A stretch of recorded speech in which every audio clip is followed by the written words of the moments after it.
The first crack didn't come from yelling. It came from a whisper. It was 1:47 a.m. I remember because I looked at the clock as I woke up to her voice. My back was turned to her, but I was wide awake. Emily thought I was asleep. Rookie mistake. She was curled up on her side, phone pressed against her lips like she was sharing sacred secrets. "You proved you're a man," she whispered. "Mine only talks." Those 7 words slid down my spine like a razor dipped in ice. She giggled. Soft, low, teasing. "You know he's clueless, right? Keeps talking about us, like we're still a thing.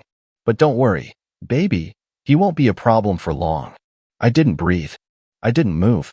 I just reached slowly beneath the mattress, pulled out the burner phone I kept for emergencies, and hit record. No reaction. No sound. No pain on my face. Only clarity. I wasn't going to cry. I wasn't going to scream. I'm not a clown. I'm the alpha. The next morning, while she was in the shower humming like the same woman who hadn't just sold my dignity for some side pipe, I sat at the kitchen table with my laptop. Quiet. Cold. Focused. I moved assets. Every account with both our names gone. The house? Transferred. My business shares? Isolated and sealed. I made a call to a friend who owed me a favor in finance law. By the time Emily came out with her towel wrapped around her like innocence, I had already begun the war. She kissed my cheek. I wanted to grab her by the hair and drag her back to that call, force her to explain every filthy lie, but I just smiled. A smile she didn't deserve. "You okay?" she asked. "Never better," I replied. That day, she wore red lipstick. She never wore red. She claimed it was for a new work presentation. I watched her in that tight dress that was definitely bought for someone else's eyes. And I told her she looked incredible. She texted the moment she left the driveway. I had the tracker on her car. She thought it was for safety. I knew better. She headed straight for the same spot she told me didn't exist, a project site 40 minutes away. She didn't know I already had the address. A week later, her real man got served at his job in silence. I didn't even have to lift a finger. He walked out of his office into a courtroom ambush so smooth it would have made a Netflix thriller jealous. The look on his face as the documents landed in his hand? Priceless. That was my first move. The rest? I kept loading. I didn't tell Emily a word. I made her believe I was still that talker. I cooked dinner. I even took her to brunch with her mother and acted like everything was fine. Meanwhile, I was planting every mine in the field. Then came the voicemail from her best friend Ashley, the one who had no clue I was still connected to our joint cloud. She left a message meant for Emily. "Girl, I still can't believe you said that to him. You proved you're a man, oof, savage. He really doesn't know, huh? Well, not yet." That was the moment I knew. This wasn't a mistake. It wasn't one night. It was a full-blown betrayal, soaked in arrogance and disrespect. This wasn't just cheating. It was war. I sat alone that night. Whiskey in one hand, her phone in the other. She'd left it unlocked, assuming I'd never check it. Rookie mistake number 2. Messages. Dozens. Photos. Voice notes. Filthy things. He called her queen. She sent him selfies and lingerie she once told me just didn't feel right anymore. I stared at one shot, then glanced down at the floor where that same red lace was still bunched near the bed. I didn't cry. I didn't even flinch. I just whispered back. "You proved you're a bitch. Mine only lies." Tomorrow, I confront her. Not with a scream. Not with tears. With truth. In silence. Because the loudest answer needs no sound. It's not just the whisper in the night that breaks a man. It's the days that follow when you notice the lies have fingerprints, and every smile she gives you feels rehearsed. The morning after that recorded call, I started noticing everything I had been too blind or too trusting to see. Emily used to leave her phone charging in the kitchen overnight. Now, it was always under her pillow. Locked, silent, and face down. She used to ask about my day, listen, joke, touch my shoulder when I talked. Now, she nodded without hearing, scrolled through her phone while I spoke, and gave those shallow, automatic responses like, "Oh really? And that's great, babe," without even blinking. I started watching, observing. Every time she got a text, her thumb would hesitate before opening it. Her lips would curl into this little smirk, the kind I hadn't seen since our honeymoon. But that smile wasn't for me. It hadn't been for a long time. She started dressing different too. Not drastically, just enough that it only made sense if you looked hard. Nails always done, hair curled even on a random Tuesday, perfume that used to be reserved for anniversaries. And suddenly, she was always busy. Working late. Client dinners. Girls' night with friends who I knew hadn't seen her in months. I played along. Smile for smile. Nod for nod. I was a ghost in my own marriage, haunting a house filled with scripted affection. The real confirmation came on a Thursday. She left her laptop open. Careless. Overconfident.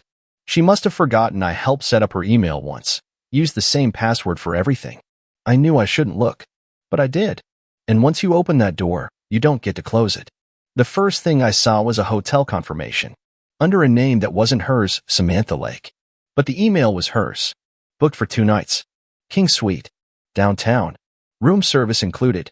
Attached was a calendar invite. Dinner and dessert with my king face-blowing kiss. Don't be late this time. I clicked the thread. That king was named Derek. She'd been seeing him for over 6 months. Some gym-obsessed, wannabe alpha who sold real estate and called himself a mentor in his bio. He sent her pictures of his body, the kind of shots meant to make her feel desired. And she replied with comments like, "Can't wait to ride you," until he texts asking where I am, faced with tears of joy. He still thinks I'm in love with him. Pathetic. Pathetic. That word echoed in my skull like a shotgun blast. I scrolled further. She sent him pictures of our bedroom, our couch, our kitchen, places where we built memories, used like a playground for 2 people who thought I was too dumb, too weak, too soft to notice. But I noticed. Oh, I noticed everything. That night, she came home and kissed me like nothing had changed. She called me babe and asked if I wanted to watch a movie. I said sure. Picked something romantic. I watched her face while we sat side by side. She laughed at the love scenes, cried at the happy ending. I kept replaying the phrase. He still thinks I'm in love with him. She didn't know that I knew. And that gave me power. Power to plan. Power to hold the truth like a weapon, waiting for the moment to strike. But something in me already shifted. The woman I married, she was gone. Replaced by a version of Emily that was colder, crueler, and more calculated than I'd ever imagined. This wasn't some mistake. This was a performance. And I had been nothing more than her audience. Now, it was my turn to become the director. I had the perfect opportunity 3 days later. Saturday night. We were invited to her cousin Chloe's engagement party. One of those events filled with fake smiles, forced toasts, and couples pretending to be happy. I almost laughed at how poetic it felt. Emily got dressed slow, deliberate. Red dress. Same one from the photo she'd sent to Derek. Her hair curled the same way. Lipstick shade, crimson flame. I watched her in the mirror while she applied it, smiling to herself like she already knew the night would go her way. "You look amazing," I told her. She turned, winked. "Took you long enough to notice." I wanted to throw every screenshot on the table right there. Let her choke on her lies. But no, not yet. That would have been mercy. And Emily didn't deserve mercy. We drove in silence. She scrolled her phone the whole way, then turned the screen down every time I glanced her way. She was texting Derek. I knew it. I could feel it. At the party, she played the role of the loving wife. Hand on my arm, laugh in perfect rhythm with mine, compliments to relatives who didn't even like her. I stood beside her, wondering how many people here knew. If Ashley had let something slip. If her sister had noticed the sudden change in her stories. After dessert, we stepped outside. Patio lights glowing. Champagne fizzing in her glass. I took her hand. "You know," I said, "I've been thinking a lot about us." She sipped her drink, didn't even look up. About how distant we've been. How we've changed." She smiled with tight lips. "You think so?" I nodded slowly. "I know so." She put her glass down. "You're not about to get all emotional on me, are you? It's Chloe's night." Her tone sliced deeper than she knew. Or maybe she knew exactly. I looked at her, really looked. The same woman I once stayed up till 3 a.m. with, dreaming about our future, now couldn't tolerate 5 minutes of real conversation. There was a stranger under her skin. I leaned in slightly. "You whispered something the other night. Thought I was asleep." She froze. I watched her eyes flick, calculating. "What?" "You said, you proved you're a man. Mine only talks." A beat passed. Just one. Her lips parted. I continued, low and sharp. "I heard it. I recorded it." Her eyes went wide, then narrowed. "You went through my phone?" she asked, voice cold. "No," I said calmly. "You gave me all I needed just by opening your mouth." She stepped back. "That's a complete violation, Eric. You can't just—" "No yelling," I cut her off. "I'm not a clown. I'm the man you forgot I was." She scoffed. "So what? You're gonna cry now? Throw some dramatic fit in front of my family. No, I said, voice calm as stone. I already moved the assets. Took my name off the house. You'll be served by Monday. Her mouth dropped. You're bluffing. I smiled. Your real man already was. I turned and walked away. Left her there on that patio, surrounded by string lights and stunned silence. I didn't wait for her cries or her excuses. Didn't need to. As I reached the car, I felt the smallest weight lift.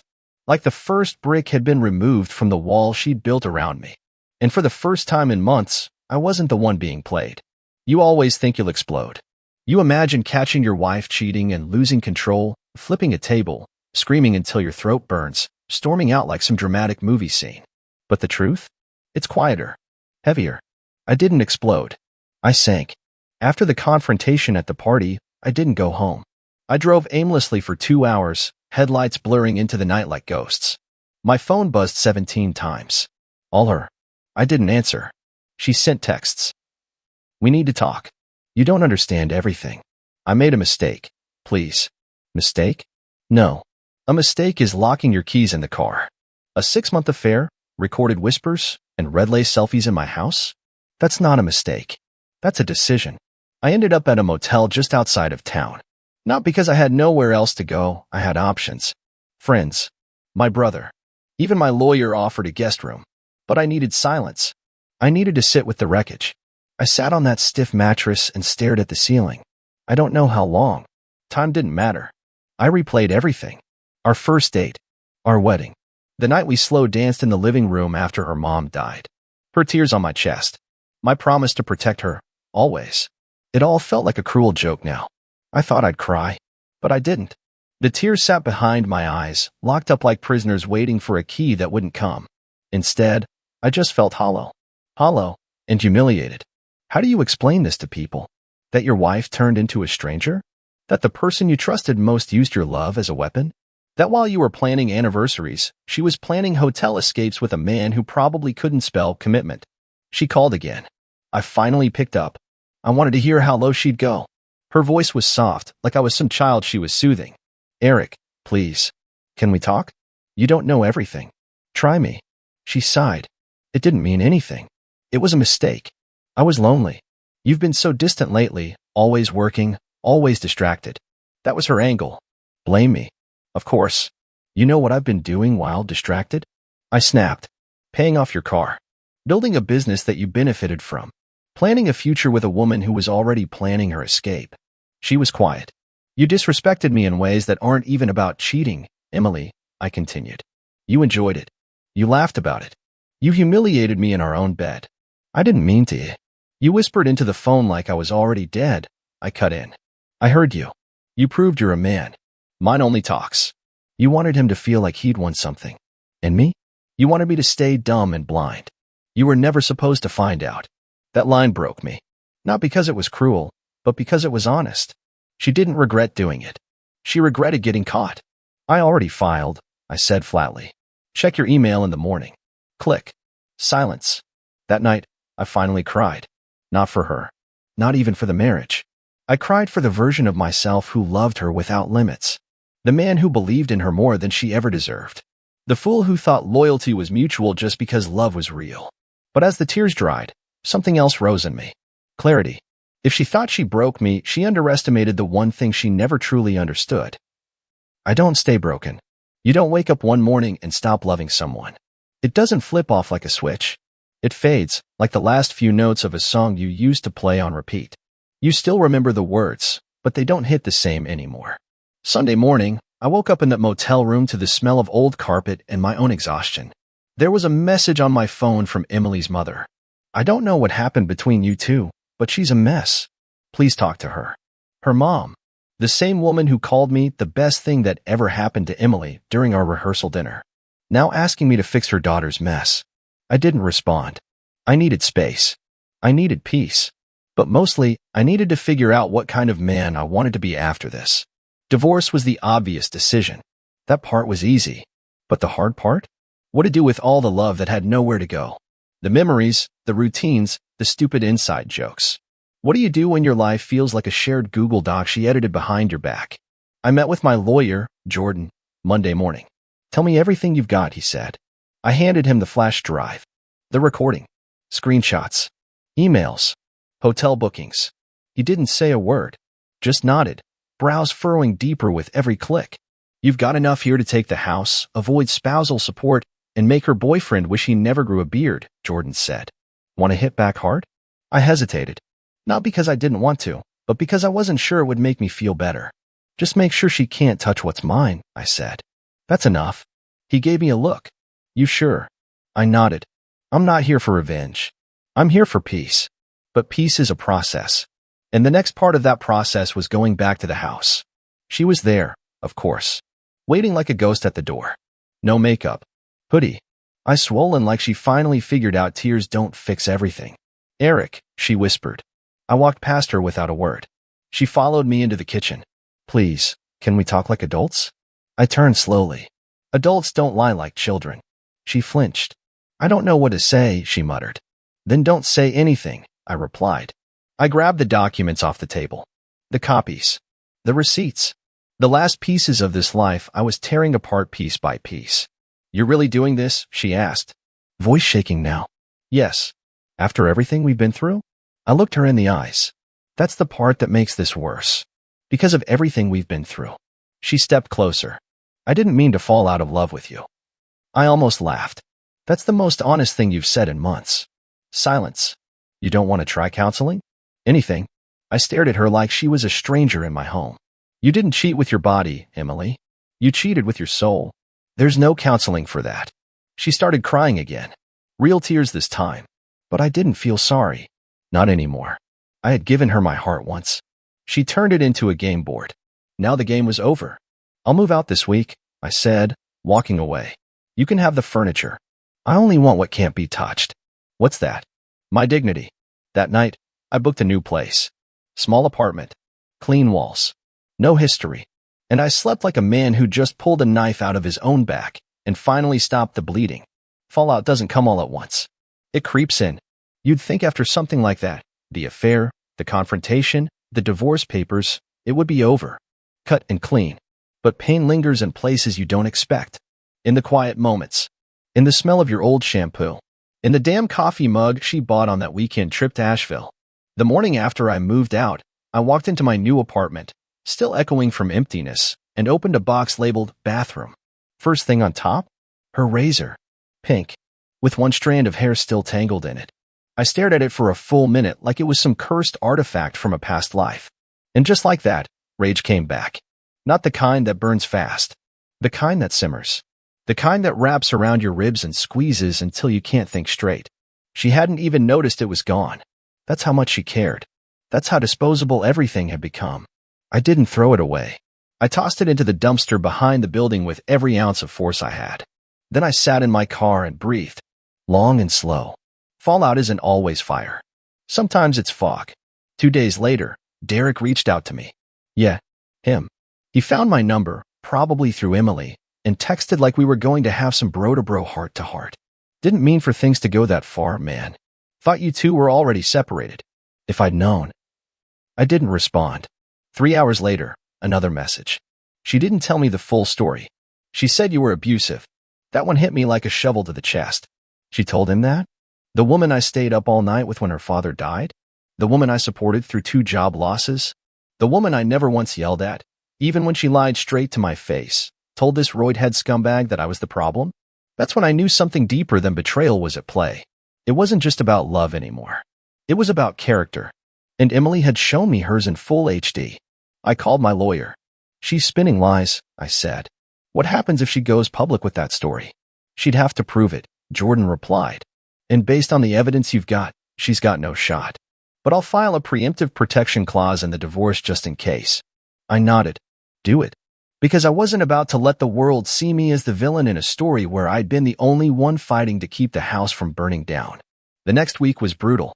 Mutual friends started reaching out cautiously. Some sided with her. Some avoided me altogether. But the real ones? The real ones called and said the truth. I always thought she was cold, man. She changed the last year. We saw it. You deserved better. Still, every night felt like war in my head. I kept replaying old moments. Wondering if the red flags had been there all along, just painted pretty. I started journaling. First time in years.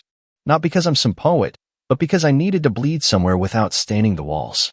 And in one entry, I wrote something I didn't expect. Thank you for showing me who you really are. Because now, I'm free to be who I was meant to be without you. Funny, isn't it? The fallout hurts. But it also clears the ground. Burnt fields grow stronger things.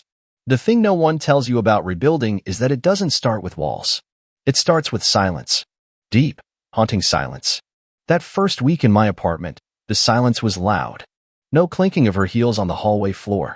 No passive-aggressive sighs from the bathroom. No humming while she got ready in the morning. Just the sound of me breathing and wondering who the hell I was now. You don't just walk away from a 7-year marriage and bounce back. You limp. Every step forward feels like you're dragging a version of yourself behind you. One that keeps asking, what did I miss? What could I have done different? But that's the lie, isn't it? That there's something you could have done to stop it. That's how they trap you with guilt. They cheat and lie, and somehow, you're still the one tearing yourself apart. No more. I joined a boxing gym. Not for fitness. For clarity. There's something about punching a heavy bag that helps sort thoughts better than any therapist. Every morning, 6 a.m., I'd be there. Gloves on. Hood up. No music. Just the sound of fists and breath. The first time I hit that bag thinking about Emily's whisper, you proved you're a man. Mine only talks, I nearly broke my wrist. But it felt good. Real. Raw. I also started reconnecting with people I'd lost along the way. You'd be surprised how much of your life you abandon when you're married to someone who drains you. Friends I hadn't spoken to in years started showing up. Not with judgment. Just beer, conversation, and space to be me again. One night, my buddy Caleb came over with pizza and a six-pack. We sat on the floor, no couch yet, and watched old college football games. Between bites, he looked at me and said, "You look better. Tired, but better." I smiled. I feel honest. Honest. Yeah, I said. For the first time in years, I'm not pretending to be okay in my own house. He nodded, then raised his bottle. To brutal honesty. To no more masks. That became a ritual. Every Friday beer, game, no lies. I needed that. I needed to rebuild not just my space, but my self-worth. I stopped checking Emily's socials. I stopped wondering if she and Derek were still together. Because truth is, I didn't care anymore. That chapter was dead, and I wasn't about to haunt it like a ghost looking for closure. I started dating again. Slowly. Carefully. The first date was awkward. I kept comparing everything to Emily, her laugh, her eyes, the way she sipped her drink. But I caught myself. Shut it down. This new woman wasn't her, and that was a good thing. Her name was Jessica. Kind smile. Smart. Talked more about books than drama. After the second date, I told her the truth, not the whole story, just that I'd recently gotten out of something messy. She didn't flinch. Just nodded. We've all got ghosts, she said. The question is, are you done letting them live rent-free in your head? I didn't kiss her that night, but her words stuck with me. And she was right. Rebuilding isn't just about new furniture or fresh routines. It's about clearing out the ghosts. Making space for something honest. Something clean. I wasn't healed. Not fully. But I was standing. Breathing. Living. That was more than I could say 6 weeks ago. And that was enough. The last box I unpacked had nothing but old photos. Us in Italy. Us at her sister's wedding. Us on the couch, laughing at something I couldn't even remember anymore. I held one in my hand for a long time. We were in the mountains, arms wrapped tight, faces glowing. Back when love felt real. Or maybe it just felt convenient. I thought about throwing them all away. Burning them, even. But I didn't. I slid them into a drawer, not out of nostalgia, but as evidence. Proof of who I was, and who I'll never be again.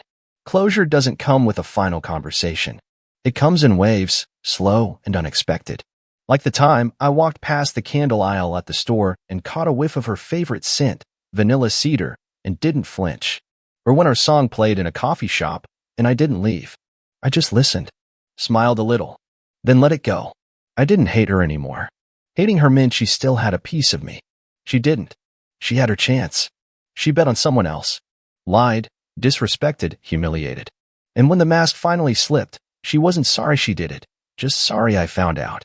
But here's the thing about betrayal. It breaks you in such a way that you can rebuild with stronger parts. I kept boxing. Kept writing. Kept seeing Jessica slowly, with patience, like someone learning to walk again. One night, a few months later, Emily showed up at my apartment. I opened the door, and there she was. Same eyes. Same perfume. Different energy. I was just in the area, she said. No, you weren't. She hesitated. Can we talk? I stepped outside and closed the door behind me. No way I was letting her into this new space. This was sacred ground now. What is there to talk about? I asked. She looked tired. Not physically. Spiritually. Like the weight of her decisions finally caught up. I made a mistake, she said. I thought he was what I needed. But he's not you. I stared at her. Not angry. Not emotional. Just detached. Emily, you didn't just cheat. You destroyed something. And then tried to sell me the ashes with a smile. Her eyes welled up. But I didn't offer comfort. I didn't come here to get back together, she whispered. I just wanted to say I'm sorry. For real. I nodded. Good. Then say it. And go. She swallowed. I'm sorry. For what? For making you feel small. For treating you like you weren't enough. For laughing behind your back. For turning you into a punchline when you deserved loyalty. I let the silence hang. Then I said, apology accepted. But forgiveness doesn't mean access. She nodded, wiped her eyes, and walked away. That was the real end. Not the affair. Not the divorce. That moment, when she finally said what needed to be said, and I didn't need her to say it anymore. I closed the door, poured a drink, and sat on the balcony. Looking out over the city, I realized something. I was still the man I'd always been, loyal, grounded, strong. But now, I was wiser. And if I could speak to any man walking through the hell I walked through, I'd say this. Don't chase the version of her you once loved. That version died the moment she betrayed you. Mourn it. Bury it. Then rebuild. Brick by painful brick. Because the loudest answer really does need no sound. And the strongest man? He rises from silence. Alone. But undefeated. I opened the door to my bedroom, and there she was. Haley, my wife of 12 years, naked in our bed, tangled in the limbs of Jared Barnes, my firm's manager, the guy I mentored from his first day. Their sweat still hung in the air like the scent of gasoline before a match. They didn't even flinch. Jared had the audacity to smirk at me while reaching for his pants. And Haley looked at me like I was interrupting her. You forgot to knock, babe, she said with a cruel smile, like I was the one doing something wrong. I stood frozen. The room tilted. My lungs forgot how to breathe. I thought I was hallucinating until she got out of bed like she was in a shampoo commercial, tossing her golden hair back like she was auditioning for a role she already owned. The role of a lying, cheating, low-down nightmare. She picked up my truck keys from the nightstand and tossed them at my chest. Go cry in your truck, Andrew. Because this house, it's mine now. And the business? Jared's got a better grip on it than you ever did. I didn't say a word. Couldn't. Jared had the balls to chuckle as he buttoned up. Hey man, it's not personal, he said. She came to me. That line burned into my skull. I backed out of the room, clutching my keys like they were a lifeline, my heart pounding like a war drum in my ears. I didn't sleep that night. Just sat in my truck. My truck, parked outside my house, the engine off but the storm inside me revving. I didn't cry. I planned. See, what Haley didn't know was that I had been suspicious for weeks. Her late nights. Her sudden perfume that smelled nothing like her usual scent. The way she started locking her phone, dressing up just to go grocery shopping. I wanted to believe she was just trying to spice up her routine, maybe rediscover her spark. But deep down I knew. I knew she wasn't just cheating on me. She was replacing me. I spent that night drafting calls. A lawyer I trusted, Brandon Harris. A forensic accountant, Lana, the best in the city.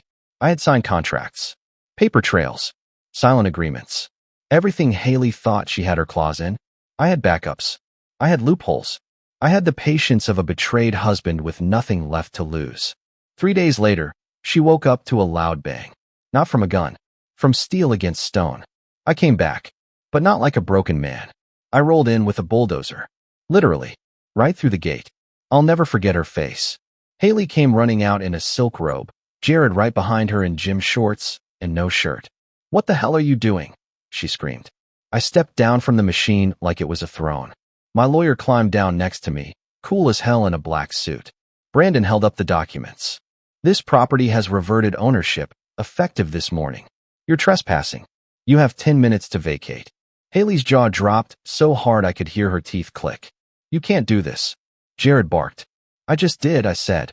She stepped forward, her voice going sharp and shrill. You're pathetic, Andrew. You always were. You think this makes you a man? Bulldozing your own house. No, I replied. This makes me free. And I turned away as the demolition began. Not just of the house, but of every lie she ever told me in it. They watched in horror as walls they thought belonged to them crumbled. Jared tried to grab some bags from inside, probably filled with my watches, my money, maybe even my backup hard drive. Didn't matter. I wasn't here for stuff. I was here to burn it all down. Revenge isn't always loud. Sometimes it's calculated, quiet, legal. But sometimes it comes in the form of a 10-ton machine flattening everything a cheater thought she stole. And that was just the beginning. Because Haley thought she had the upper hand. What she didn't know was how deep her betrayal cut, how much I knew, and what I was prepared to do next.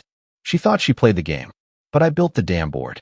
After the dust settled, literally, and the bulldozer did its job, I watched Haley collapse on the front lawn like a tantrum-throwing teenager. She was screaming something about lawyers, the police, and you'll regret this, but none of it mattered. The house was gone. The paperwork was clean. My revenge had just begun. You see, I hadn't just been sitting in that truck, crying like she'd mocked me to do. I was building an arsenal, not of weapons, but of truth, of proof, and of plans. 3 weeks before I caught them, I had noticed Haley's Apple Watch syncing to her phone at night. She always left it charging beside our bed, and one night, curiosity got the best of me. I clicked it. Messages from JB Fire popped up. I read every disgusting, shameless, godless thing she wrote to him. Stuff like, he doesn't even touch me anymore. I wish you were the one I came home to. Or, Andrew's so boring. You make me feel alive. She'd even sent him pictures. Not just the kind that break a man, but the kind that destroy marriages. So I screenshotted everything and sent them to my email. I backed them up. Twice. Then, I hired Lana, my accountant, and gave her one job. Trace every suspicious transaction Haley ever made from our joint accounts. Turns out, she'd been draining me slow. Gym memberships, she never used. Spa appointments in a different city. A hotel booking under her maiden name. My money, funding her affair. That's when the anger stopped feeling like fire and started feeling like fuel. Cold. Controlled. Deadly. Lana and Brandon helped me move my company shares. Quietly. Legally. Jared, the grinning snake, had been making moves behind my back, trying to get board approval to replace me. He didn't realize that while he was planning my exit, I was already 5 moves ahead. I rewrote the company structure. Removed Haley's name from any ownership claim. I even had her signature declared void on all pending financials, forged, thanks to a handwriting expert. She didn't know I had filed a motion for separation 2 days before the bedroom incident. It was time-stamped, legal, unshakable. All I needed was a reason. And she gave me that, right on our bed. I wasn't just reclaiming my property. I was erasing her from my legacy. But the part that stung, the part that still kept me up at night, was our daughter, Emily. 20 years old, college student, sweet as ever. Until she found out. Not about the cheating, no. She found out I bulldozed the house. Haley twisted the story, made herself the victim. Claimed I lost control, lost my mind, took everything from her. Emily called me in tears. Dad, why did you do this to Mom? She's heartbroken. She says you embarrassed her. That you left her with nothing. That hit me harder than any betrayal. Emily, I said, steady as I could. Your mother left herself with nothing the moment she opened our bed to Jared. I just cleaned up the wreckage. But she didn't want to hear it. She hung up. And later that week, Haley posted a video online, sobbing on camera, blaming me, calling me abusive, controlling, heartless. Thousands of views. Sympathy flooding in. She was rewriting the story before the ink of truth could dry. But she forgot something. She forgot who I am. I'm not a man you cheat on and expect to walk away clean. I don't throw punches. I bury people in their own lies. And the next phase? Oh, that was going to make the bulldozer look like a birthday card. Because Haley and Jared were living in a rented condo now. One that I secretly owned. And it was time for them to find out. The condo they were living in, the sleek, top-floor unit in downtown Charlotte, had been part of a real estate deal I made 2 years ago through a shell corporation. It was meant as an investment. A long-term rental property, hidden deep in a stack of others I owned under different names. Haley had no idea. And now? It was the stage for Act 2 of their downfall. Haley and Jared moved in 2 days after the demolition. I knew because I had one of my security guys, Miles, tail them. He reported back with pictures. Jared unloading boxes. Haley carrying a bag of groceries like she was playing house. Disgusting. They thought they'd started fresh. What they didn't know? The lease agreement, the one Jared signed, was a baited hook. I had it rewritten just before they moved in. One clause, violation of cohabitation terms equals immediate eviction. The clause only triggered if the leaseholder, Jared, shared the space with any non-family members not disclosed in writing. Guess who wasn't listed? Haley. I waited 3 weeks. Just enough time for them to settle in, get comfortable, maybe even believe they'd won. Then I called Miles and said 4 words, deliver the notice tomorrow. I wish I could have seen their faces when that eviction letter slid under the door at 7 a.m. sharp.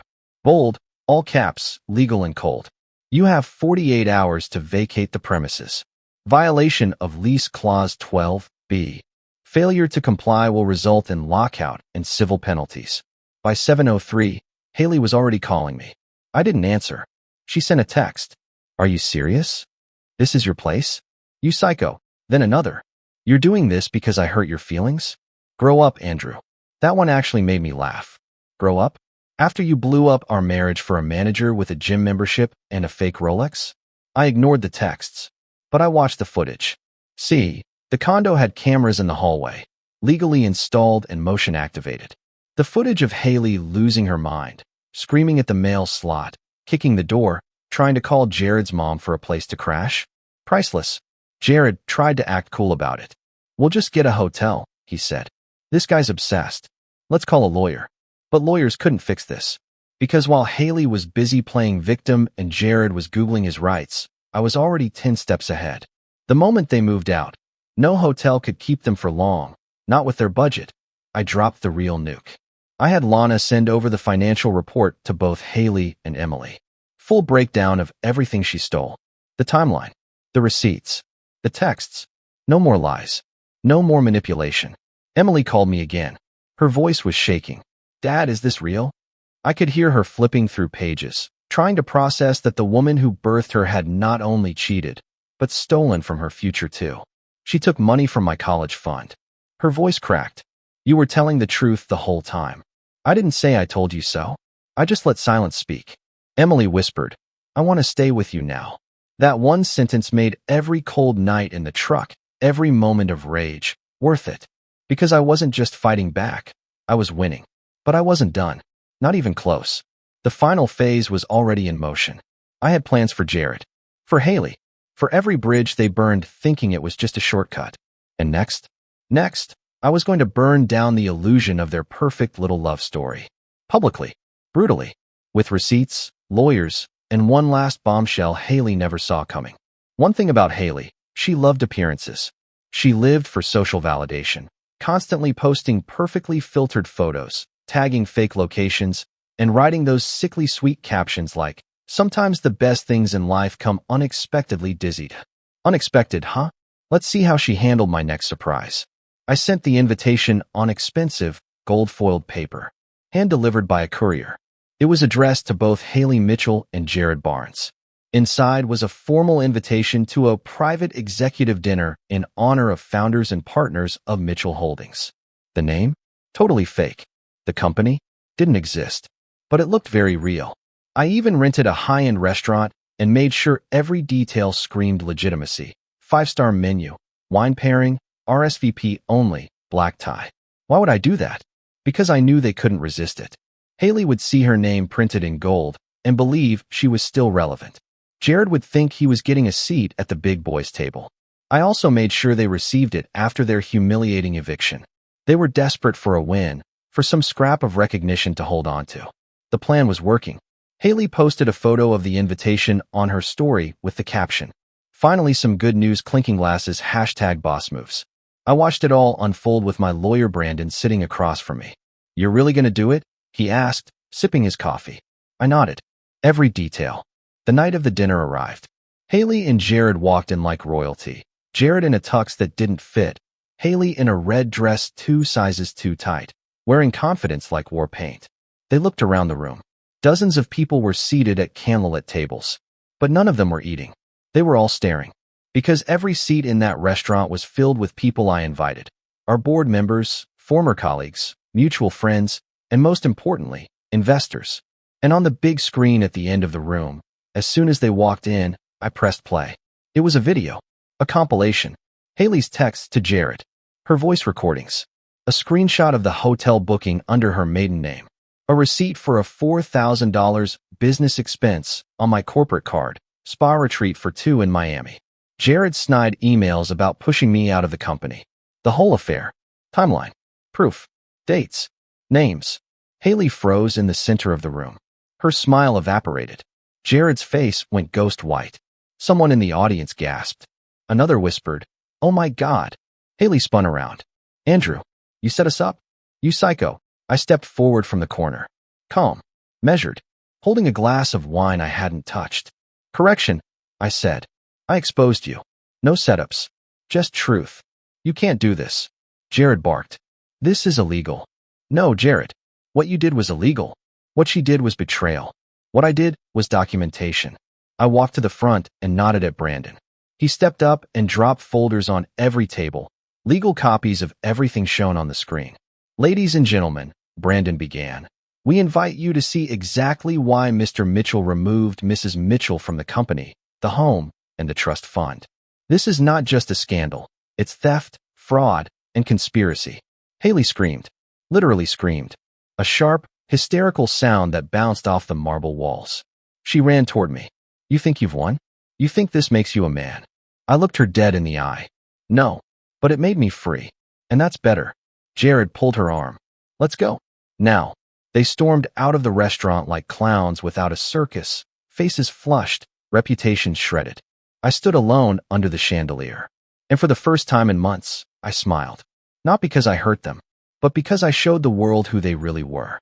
And I wasn't done yet. A week after the dinner, everything went quiet. No calls, no texts from Haley. Jared disappeared off social media. Their friends unfollowed them in waves. I didn't gloat. Not outwardly. I just waited. Then came the knock. I opened the door, and there she was, Emily, my daughter. Hair in a messy bun, eyes red like she hadn't slept in days. She clutched a backpack and a folder full of paperwork. "Can I stay here?" she whispered. I stepped aside without saying a word.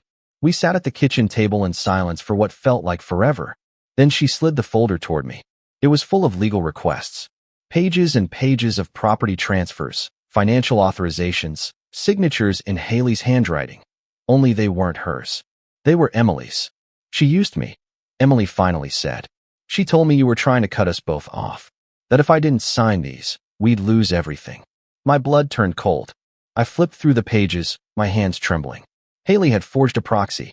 Emily had unwittingly signed over rights to assets she didn't even understand, retirement funds, trust accounts, even a small stake in my business meant for Emily's future.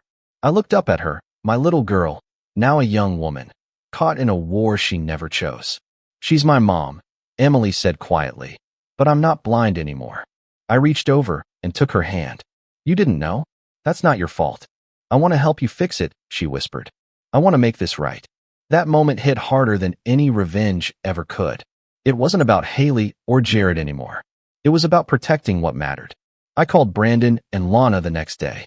We filed a motion to void every transfer made under Emily's name. And we went further. We opened a full audit into Haley's financial activities, this time including Emily's name as the injured party. Haley tried to fight back. She called Emily, begged her to drop the case. "Sweetheart, you're letting him manipulate you," she pleaded on speaker. "You don't understand what's at stake." Emily cut her off. "No, Mom. I do. And it's you." Click. The next few weeks were a storm of court documents, email leaks, and media buzz.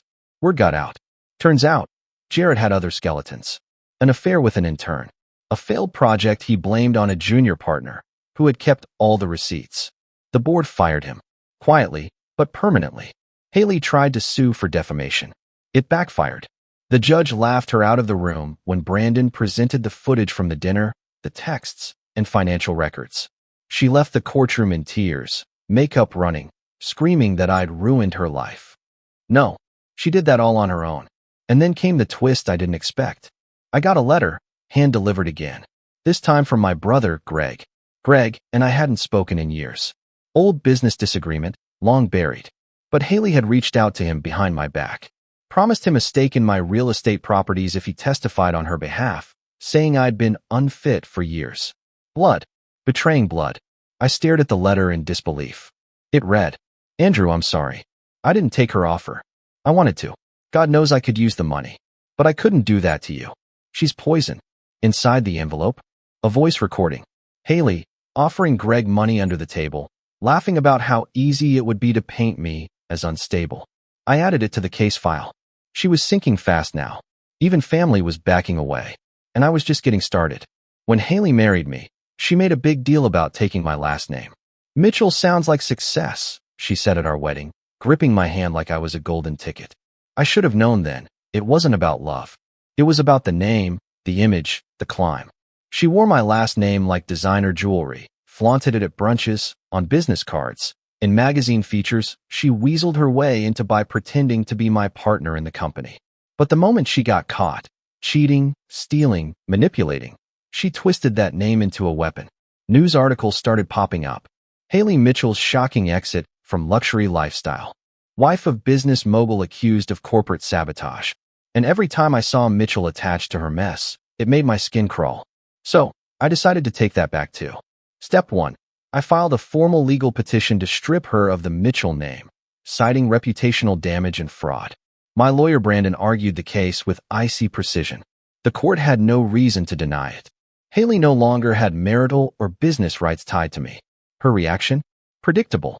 She marched up to my office building, practically foaming at the mouth, demanding to speak to me. Security called up, and I watched her through the tinted glass of the 7th floor, screaming in the lobby. She doesn't get in, I said calmly. Instead, I had one of the receptionists deliver her a sealed envelope. Inside was a copy of the name-stripping petition, and at the top in bold letters, you have 7 days to remove Mitchell from all public profiles, accounts, and legal identification. That night, she went live on social media. Mascara running. Playing victim. I earned that name. I was with him through everything. And now he's taking it away to punish me. Punish? No, Haley. This wasn't punishment. This was reclamation. You stole time, trust, money, and dignity. The name? That was mine. Within days, her Haley Mitchell accounts vanished. Replaced with Haley K. Her website crashed. Sponsors backed out. Even the wannabe influencers who used to praise her stopped tagging her altogether. But I wasn't done.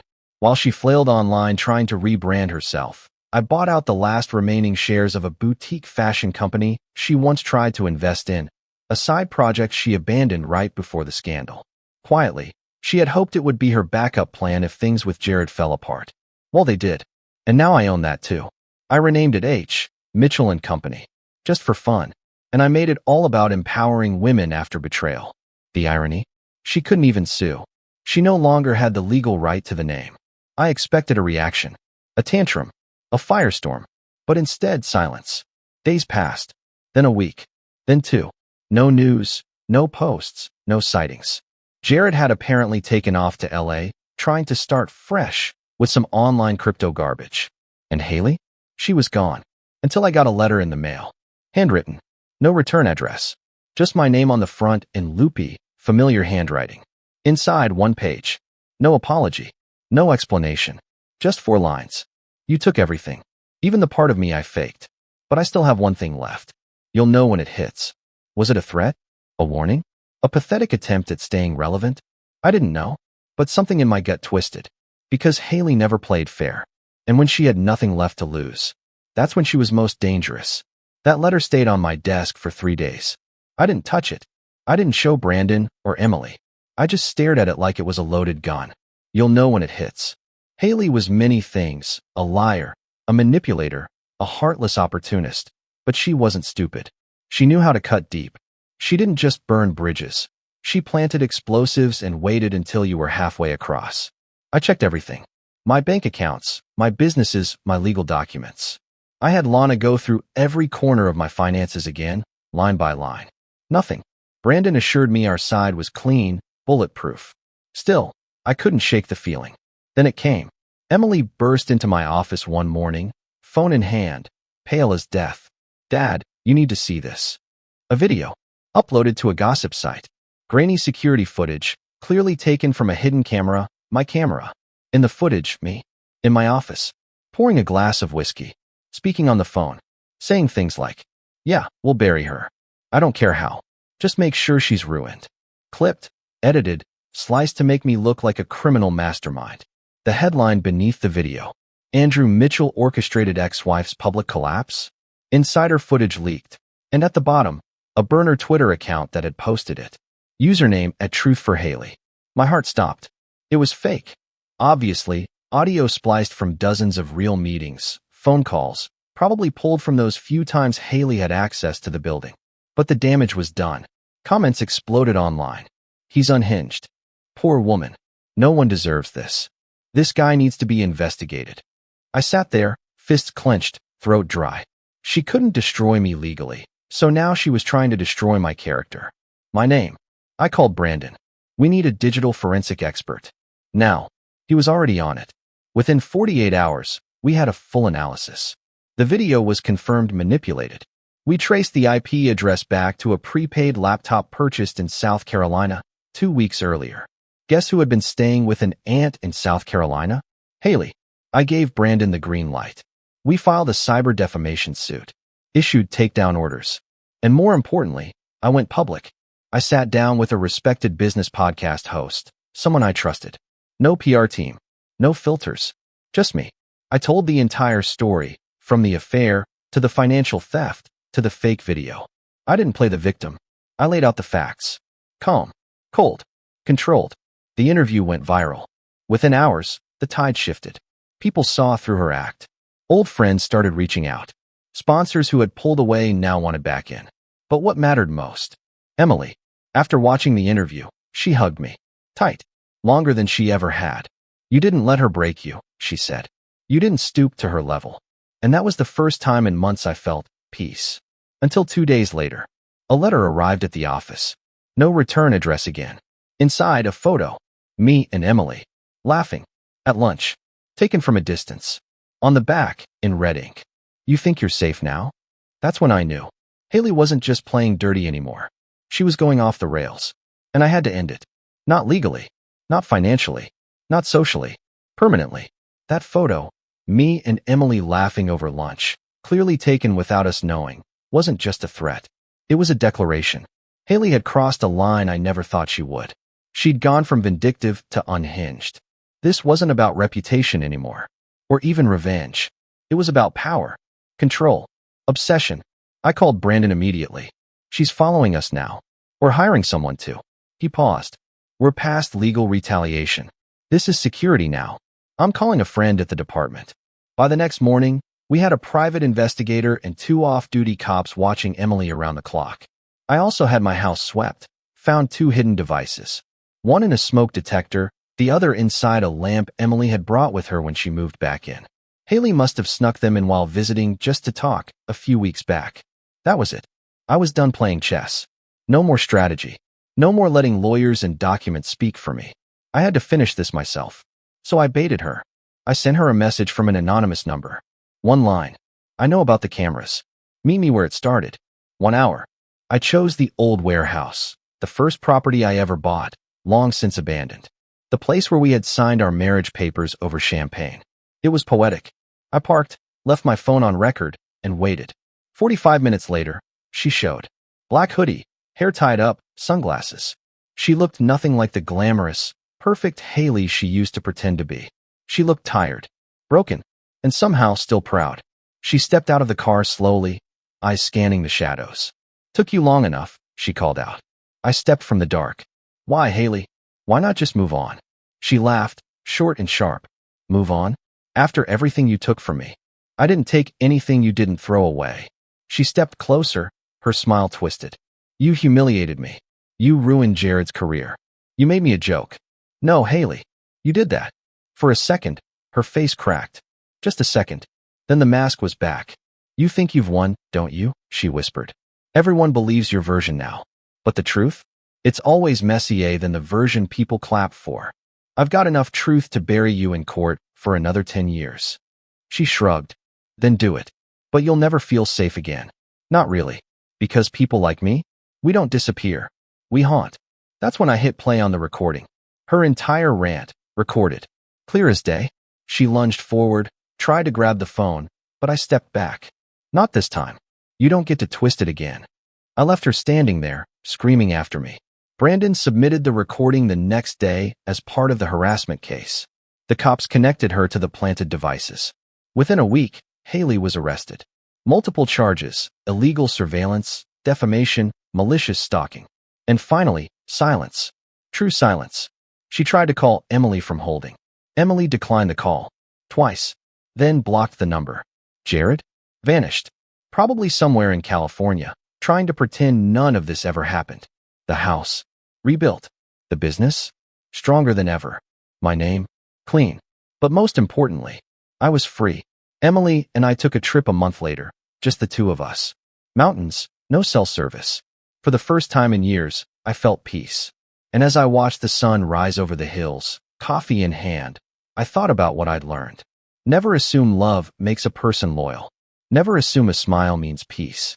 And never, ever underestimate what a man can become when you try to take everything from him.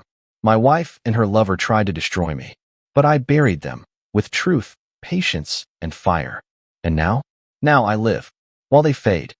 The clinking of champagne glasses echoed through the dimly lit restaurant. Soft jazz hummed in the background, blending with the murmured conversations of couples lost in their own worlds. But my world had already shattered. There she was, Emily, my wife of 13 years, laughing, glowing, her hand resting on the wrist of a man I had never seen before but knew all too well. I stood near the entrance, gripping the envelope in my hand, my heart drumming like a war drum. A slow breath. A practiced smile. Every nerve in my body screamed at me to flip the damn table, but I wouldn't give her the satisfaction of seeing me break. No, this was my moment. I approached their table, calm, composed. Emily flicked her gaze at me, and for a fraction of a second, something passed through her eyes: shock, guilt, maybe fear, but she masked it quickly with that smug smirk I had come to despise. Logan, she said, feigning surprise as if she hadn't planned this whole spectacle. What are you doing here? I smiled, the kind of smile that unsettles a person, the kind that says, I know everything. Congratulations on your freedom, I said, sliding the envelope across the table. Her lover, some preppy-looking bastard with slicked-back hair and an expensive suit, arched a brow but said nothing. Emily hesitated before picking up the envelope, her fingers trembling ever so slightly. She opened it, her confident expression faltering as her eyes scanned the paper. And then silence. For the first time in months, she had nothing to say. No lies, no manipulations, just a blank stare at the DNA test results. My voice was steady. You were so eager to leave, so desperate to build your perfect little fantasy. But before you run off with your Prince Charming, there's something you should know. Emily's lips parted, but no words came out. The color drained from her face, and I could see the wheels turning in her head, scrambling for an escape, an excuse, anything. You see, I continued, lowering myself into the chair across from her. I've known for a while now. The late nights, the sudden interest in working out, the way you started treating me like a ghost in my own home. I gave you every chance to come clean, Emily. But you didn't. You never do. Her lover, Daniel, if I remembered correctly, leaned in. What the hell is this? Emily's throat bobbed. It's nothing, she whispered. It's a mistake. A mistake. I let out a cold chuckle. No, sweetheart. The only mistake was thinking you could keep this hidden forever. I leaned back, watching her crumble, savoring the moment. This wasn't just about the affair. It was about the lies, the gaslighting, the years of manipulation. She had spent months making me feel like I was the problem, like I was losing my mind. And now, here we were. I took another sip of my drink, letting the silence stretch. Go on, Emily. Tell Daniel what's in the envelope. She shook her head, her nails digging into the table, her chest rising and falling in rapid breaths. Logan, we should talk privately. I smirked. No, I think Daniel deserves to know. After all, you were so eager to build a future with him. It's only fair he knows the truth. I saw the exact moment she realized she had lost. The panic set in, her hands clenched into fists, her eyes darting around the restaurant as if searching for a way out. But there was none. I stood, adjusting my jacket. Enjoy your celebration, I said, patting the envelope. Looks like you got exactly what you wanted. And with that, I walked away, leaving her drowning in her own lies. Daniel grabbed the envelope before Emily could snatch it away, his eyes scanning the paper. His smug confidence flickered, confusion replacing it. "What the hell is this?" he repeated, this time more forcefully. Emily reached for his hand, desperation creeping into her voice. "Danny, don't." But he was already reading, his face twisting as realization set in. He looked up at her, then back at me, his jaw tightening. "Is this real?" he asked, his voice low, controlled rage simmering underneath. I simply nodded, watching as Emily squirmed, her perfect little fantasy collapsing right in front of her. "Logan's just trying to mess with us," she blurted, grabbing Daniel's arm. "He's bitter, angry that I finally left him. You know how he is." Daniel's gaze snapped to her. "No, Emily. I don't know how he is, but I'm starting to see exactly how you are." She flinched. I could see her mind racing, searching for the right angle to play, but she was slipping, and she knew it. I leaned in slightly, lowering my voice just enough for only the two of them to hear.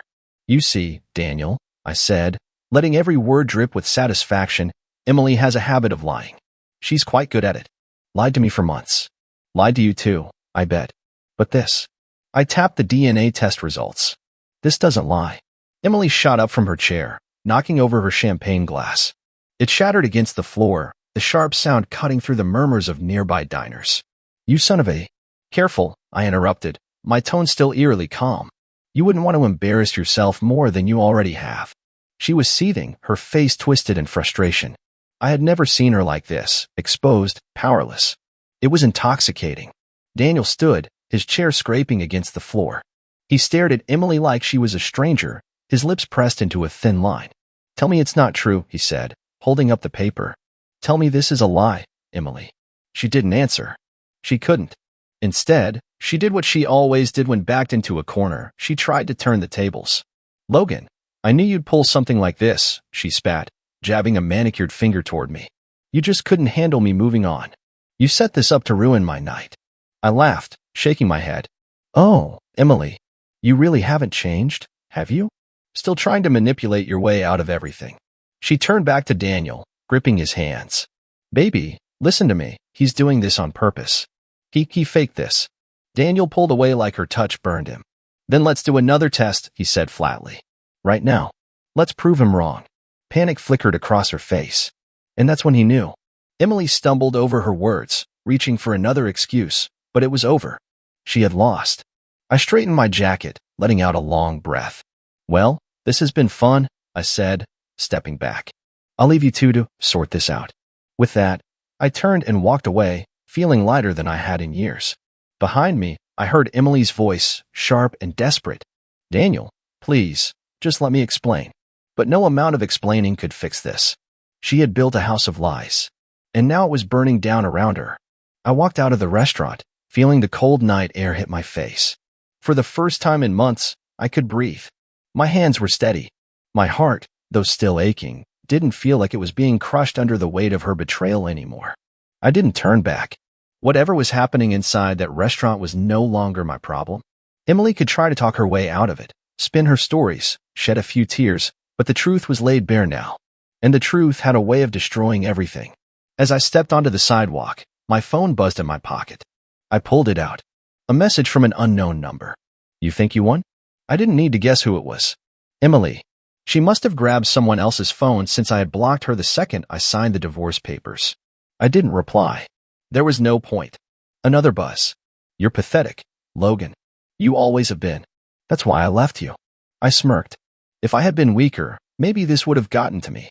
Maybe I would have let her words claw at my mind, make me question everything. But not anymore. A third message. "You'll regret this. I promise you will." That one almost made me laugh. What was she going to do? Lie some more? Ruin my reputation? She had already taken everything she could. I slid my phone back into my pocket and kept walking, heading toward my car. Then, out of the corner of my eye, I noticed a figure stepping out of the restaurant. Daniel.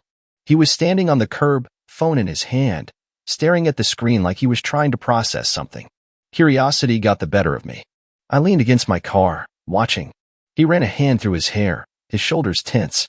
Then, slowly, he turned his head and met my gaze. For a second, we just stared at each other. Two men. Two idiots who had fallen for the same woman.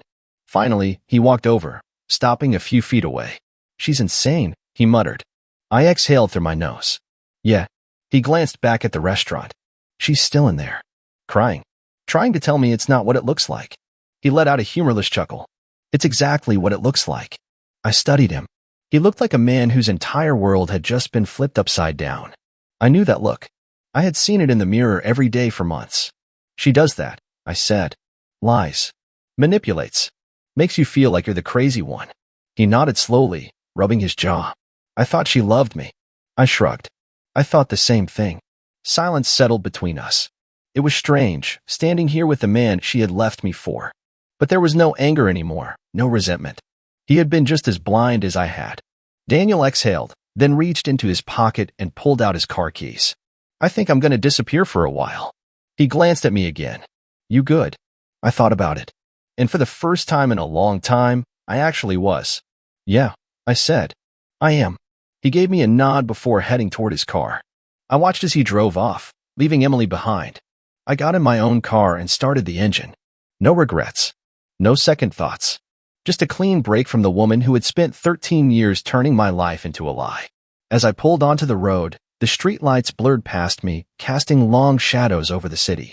My mind should have been racing, playing back every moment, every lie, every excuse she had fed me over the years. But instead, there was nothing. Just a strange, empty kind of peace. I had spent months thinking that when this moment came, I'd feel broken, angry, lost.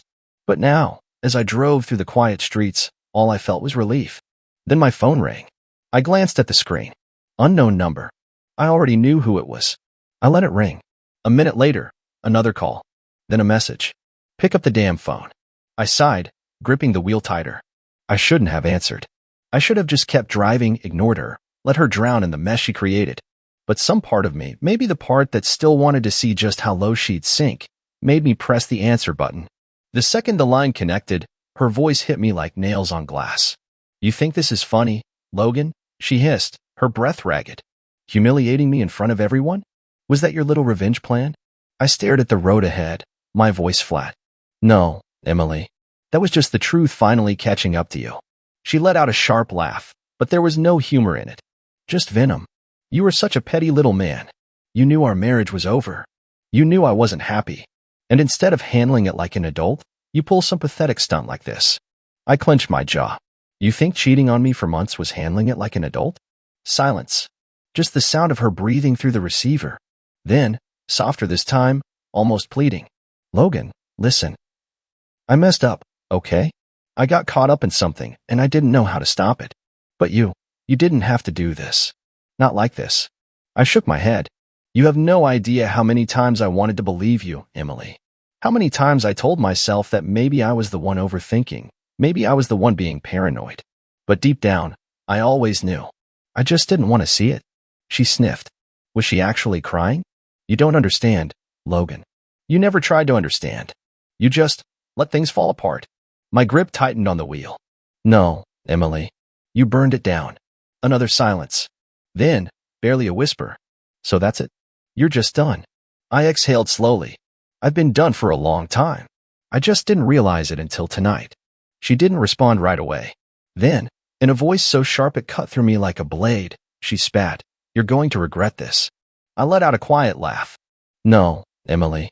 The only thing I regret is wasting 13 years on you. I hung up, and this time, I didn't look back. The moment I ended the call, it felt like I had slammed the final door shut on everything Emily had ever been to me. No more games. No more second-guessing. Just silence. And damn, it felt good.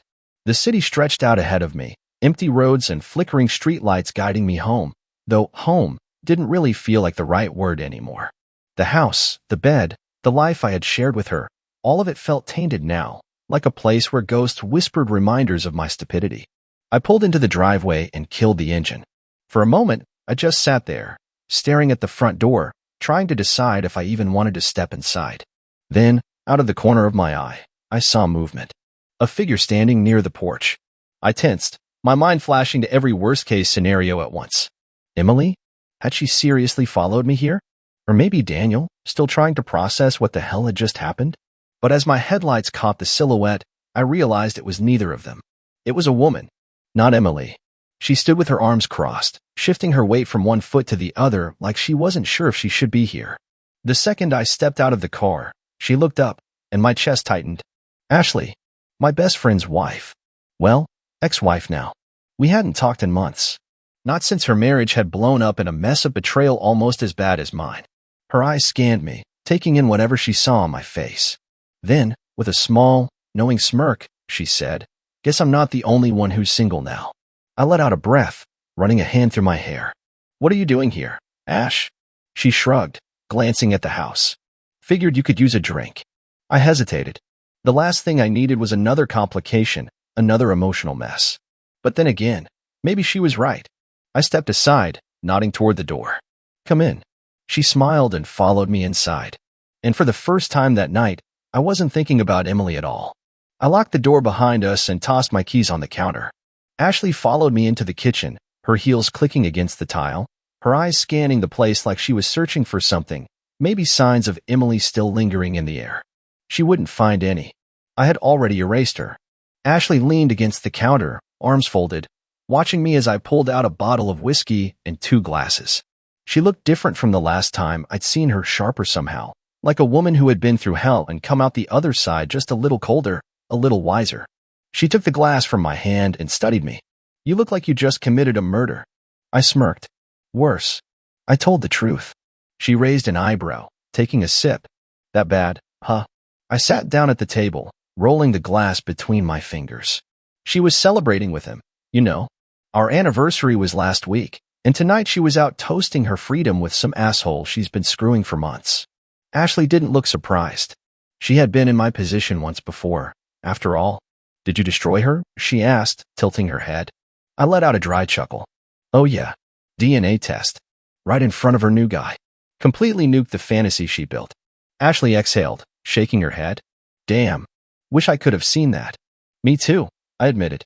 "But honestly, I thought I'd feel more." "I don't know," satisfied. She nodded, taking another sip. "Yeah, turns out revenge doesn't really heal anything." I looked at her. "What does?" She was quiet for a moment, then gave a small, bitter smile. Still trying to figure that out. Silence settled between us. Not awkward, not heavy, just 2 people sitting in the wreckage of their lives, trying to make sense of it. Then Ashley set her glass down and leaned forward slightly. "So what now?" I exhaled through my nose. "Now." I thought about it. About Emily. About everything I had lost, and everything I had just freed myself from. Now, I stopped wasting time on someone who never deserved me in the first place. Ashley watched me for a long moment, then smirked. I like that answer. She reached for the bottle, refilled both our glasses, and raised hers in a silent toast. I clinked mine against hers. And for the first time in a long time, I felt like I wasn't drowning anymore. The whiskey burned on the way down, but it was a good burn, the kind that reminded me I was still here, still breathing, still standing despite everything. Ashley sat across from me, her fingers tracing the rim of her glass, her expression unreadable. "You ever think about what you'd say to her if you had one last chance?" she asked suddenly. I scoffed, leaning back in my chair. "Emily." She nodded. I thought about it for a second, swirling the amber liquid in my glass. "Yeah," I admitted.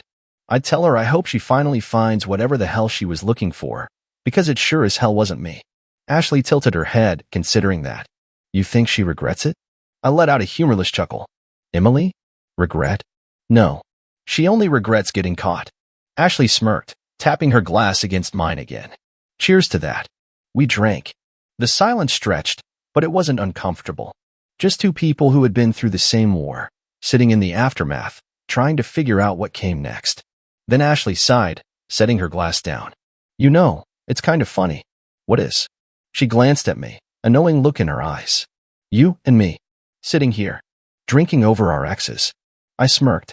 Funny isn't the word I'd use. Her lips curled into something that wasn't quite a smile. "No, I guess not." She stood, walking over to the sink, running her fingers over the counter as if testing its realness. "This house feels different without her in it," she murmured. I exhaled. "Yeah, feels better." Ashley turned to face me, arms crossed, her eyes sharp. "So what now, Logan?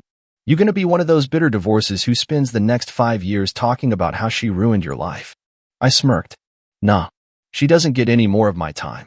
Ashley studied me for a long moment, then nodded approvingly. "Good. Because if there's one thing I've learned from all of this. She stepped closer, lowering her voice. People like them? They don't deserve to live in our heads rent-free. I leaned forward slightly, locking eyes with her. And what do people like us deserve? She didn't blink. A fresh start. For the first time that night, something shifted in the air between us. It wasn't just shared pain anymore. It was something else. Something neither of us were ready to name. Ashley let out a slow breath and reached for her coat. I should go. I nodded, standing up as well. You sure? She hesitated, just for a second. Yeah. I walked her to the door. She turned before stepping out, meeting my gaze one last time. You're gonna be okay, Logan. I nodded. You too, Ash. And then she was gone. I stood there for a moment, staring at the empty doorway, the quiet hum of the night settling around me. For the first time in 13 years, I was alone. And for the first time in 13 years, I wasn't afraid of it. The house was silent after Ashley left, but it was a different kind of silence, one that didn't suffocate me, didn't make me feel like I was waiting for the next lie to drop from Emily's lips. It was just still, peaceful. I walked back to the kitchen, grabbed the whiskey bottle, and poured myself one last drink. I should have gone to bed, but sleep wasn't coming anytime soon. My mind wasn't racing, it was settling, piecing itself back together after being shattered for so long. I took a slow sip and leaned against the counter. Then, as if the universe wasn't done testing me, my phone buzzed again. I didn't check it at first. I already knew it was Emily. But curiosity got the best of me. One new message. You think you're done with me? We'll see about that. I exhaled through my nose, shaking my head. Of course. She wasn't the type to let go easily. Not because she loved me. Not because she wanted me back. But because people like her needed control. She had lost it tonight, and that scared the hell out of her. I put my phone face down on the counter and took another drink. Let her text. Let her scream into the void. I wasn't answering. Not tonight. Not ever. The next morning, I woke up feeling lighter. Not great. Not magically healed. But lighter. I got out of bed without that familiar weight pressing down on my chest. No dread. No second-guessing myself. I showered, made coffee, and sat on the back porch, letting the morning air clear the last remnants of last night from my head. Then my phone buzzed again. I groaned, assuming it was Emily back at it, but when I checked the screen, I frowned. A different number? A local one. I answered. Logan? It's Daniel. I blinked, caught off guard. Yeah. What's up? A pause. Then, in a voice that was eerily calm, he said, We need to talk. Something in his tone made my stomach tighten. I sat up straighter. What's going on? Another pause. Then he said something that made my blood run cold. It's about Emily. I gripped the phone tighter, my heartbeat picking up. What about Emily? Daniel exhaled, the sound heavy, tired. She showed up at my place last night after you left. Of course, she did. I ran a hand down my face. Let me guess, she gave you some sob story? Said I manipulated you, faked everything, tried to make you feel sorry for her. Yeah, he admitted. At first. Something in his voice made me sit up straighter. And then, a long silence. Then, quietly, and then she lost it. I frowned. What do you mean lost it? Daniel hesitated, as if trying to decide how much to say. She was drunk. Furious. Started throwing things, screaming about how you ruined everything, how she deserved better. She wouldn't leave. My neighbors ended up calling the cops. I blinked. The cops. Yeah, he muttered. She wasn't exactly cooperative when they got there. I let out a low whistle, shaking my head. Jesus. Emily had always been manipulative, always played the victim, but this was new. Daniel sighed. She spent the night in a holding cell. I guess they let her out this morning, but... He trailed off, like he wasn't sure how to say what came next. But what? You need to be careful, Logan, he said, his voice dead serious now. She was saying some crazy shit about you. Stuff that didn't make sense. She's not just pissed, she's obsessed. I stiffened. Obsessed how? Daniel lowered his voice. She said she's not going to stop until she makes you regret what you did to her. A slow, cold feeling spread through my chest. This wasn't just a bitter ex trying to save face. This was something else. Something worse. I stood up, pacing the length of my porch. You think she's actually going to try something? Daniel hesitated. I don't know. But I do know she's not done with you. I exhaled through my nose, gripping the phone. Emily had already taken 13 years of my life. She wasn't going to take any more. Thanks for the warning, I said finally. But I'm not scared of her. Daniel let out a humorless laugh. Yeah? Maybe you should be. The line went dead. I lowered the phone, staring at it for a long moment. Then I looked out at the empty street, scanning the parked cars, the corners, the shadows. For the first time since this all started, I felt it. That creeping sensation. Like I was being watched. I stood there, phone still in my grip, scanning the street. The rational part of my brain told me I was being paranoid. Emily wasn't lurking in the bushes, waiting to jump out at me. But after everything, after Daniel's warning, the unease gnawed at me like a slow poison. I took a deep breath and forced myself to walk back inside. I wasn't going to let her get in my head. Not anymore. I went through the motions of my morning showering, getting dressed, making coffee, but everything felt off. Like a shadow was following me, just out of sight. Then, just as I sat down to check my emails, my phone buzzed again. Emily. A text. I'm not done with you. I stared at the screen, my jaw tightening. Then another. You think you won, Logan? You think this is over? It's not. You have no idea what's coming. I exhaled slowly, deleting the messages without responding. Let her scream into the void. I wasn't giving her the satisfaction of a reaction. But as I set my phone down, something caught my eye outside the window. A car. Parked across the street. It wasn't one of my neighbors. And it hadn't been there when I came outside earlier. I stood up, moving to the window. The car was dark, tinted windows, engine off. Just sitting there, watching. My fingers twitched toward my phone, but I stopped myself. Calling the cops would make me look paranoid. And maybe I was paranoid. Maybe it was just some random car. But after Daniel's warning, after those texts, I didn't believe in coincidences anymore.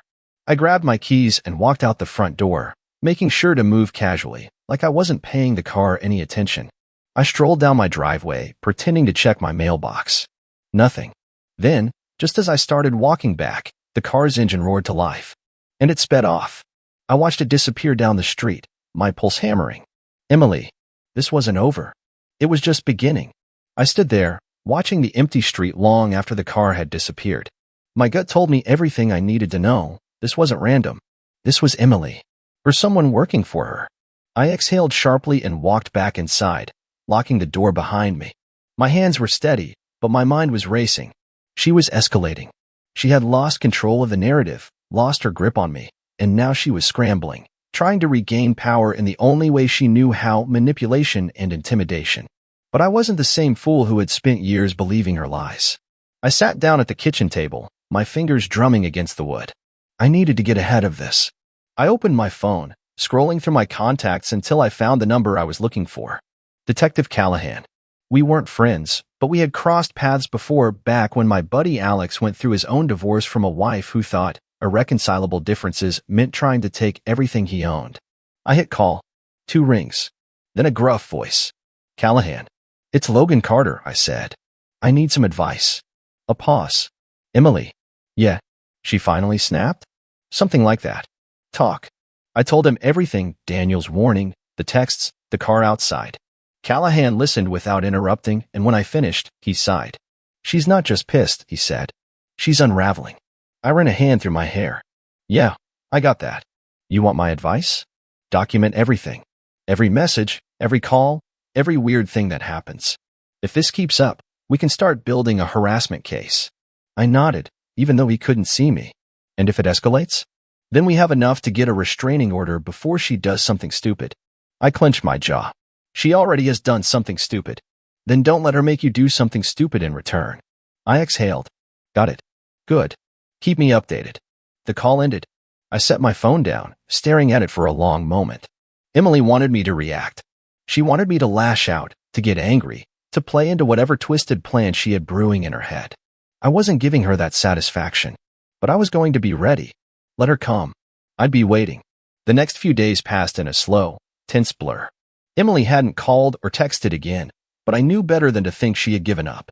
The silence wasn't surrender, it was strategy. She was waiting, planning, trying to figure out her next move.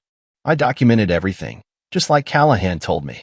Every unfamiliar car that parked near my house. Every phone call from an unknown number. Every little thing that felt off.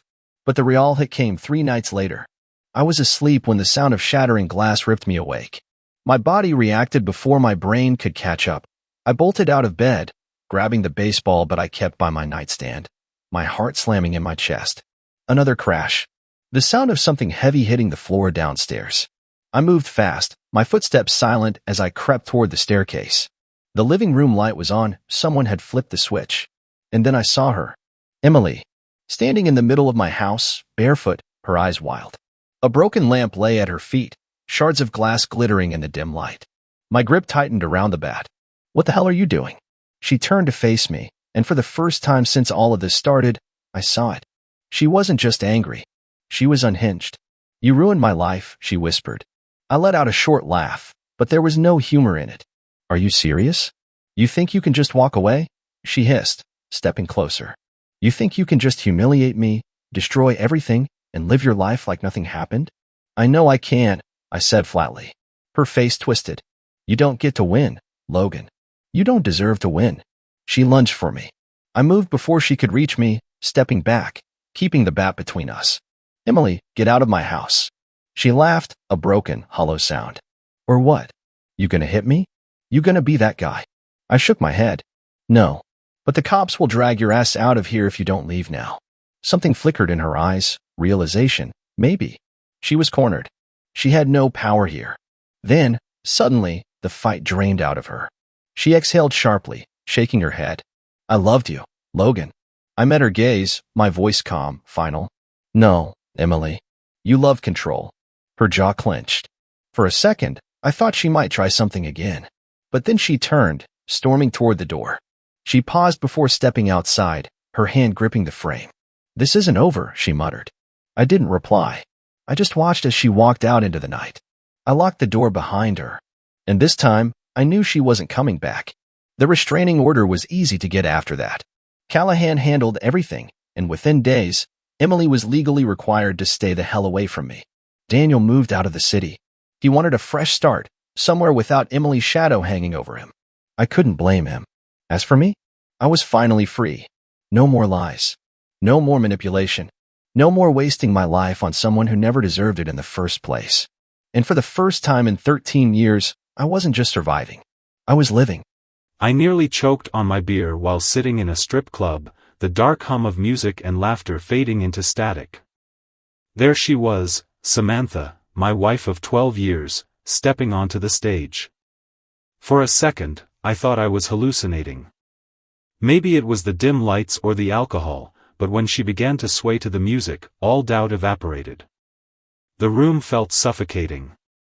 A guy next to me, a stranger with a face like a wrinkled road map, patted my shoulder. You can even rent that SL*T for the night, he chuckled. Trust me, she's worth every dollar. I froze. Every fiber of me wanted to punch his teeth in, but the words stabbed deeper than any fist could. Rent her? My wife? I didn't respond. I couldn't. Instead, I stood up and walked away, leaving my untouched beer behind. My legs carried me out of the club before my mind caught up with what I'd just seen.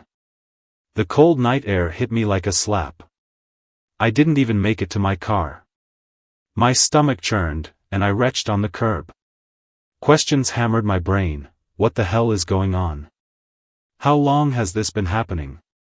Why the F*** didn't I see this coming? I stumbled into the nearest open diner, still dazed. The fluorescent lights made the place feel too bright, too fake, like everything else in my life. I ordered black coffee I didn't drink and stared at the table for what felt like hours. Somewhere between disbelief and anger, exhaustion took over. I decided to go home and confront her. But as fate would have it, the night had one more twist waiting. Driving back, my chest tightened. Not just with fury or betrayal, something deeper, more physical. Pain shot through me like a lightning bolt. My hands gripped the steering wheel so hard my knuckles turned white. I barely made it to the hospital before everything went black. When I woke up, a doctor stood over me, his face somber. Mr. Carter, you're not in good shape, he said. Your symptoms are worsening. If you keep ignoring them, one day you won't wake up. Think about what's truly important, because you don't have much time left. Much time left? The words rang in my head like a death knell. Everything was crumbling. My body, my marriage, my life, all at once. Lying in that hospital bed, the image of Samantha dancing on that stage haunted me. Her smile wasn't the one I knew, it was predatory, confident, nothing like the woman I married. I realized then that I wasn't just fighting for answers, I was fighting for whatever time I had left to make sense of this mess and decide how I'd spend it.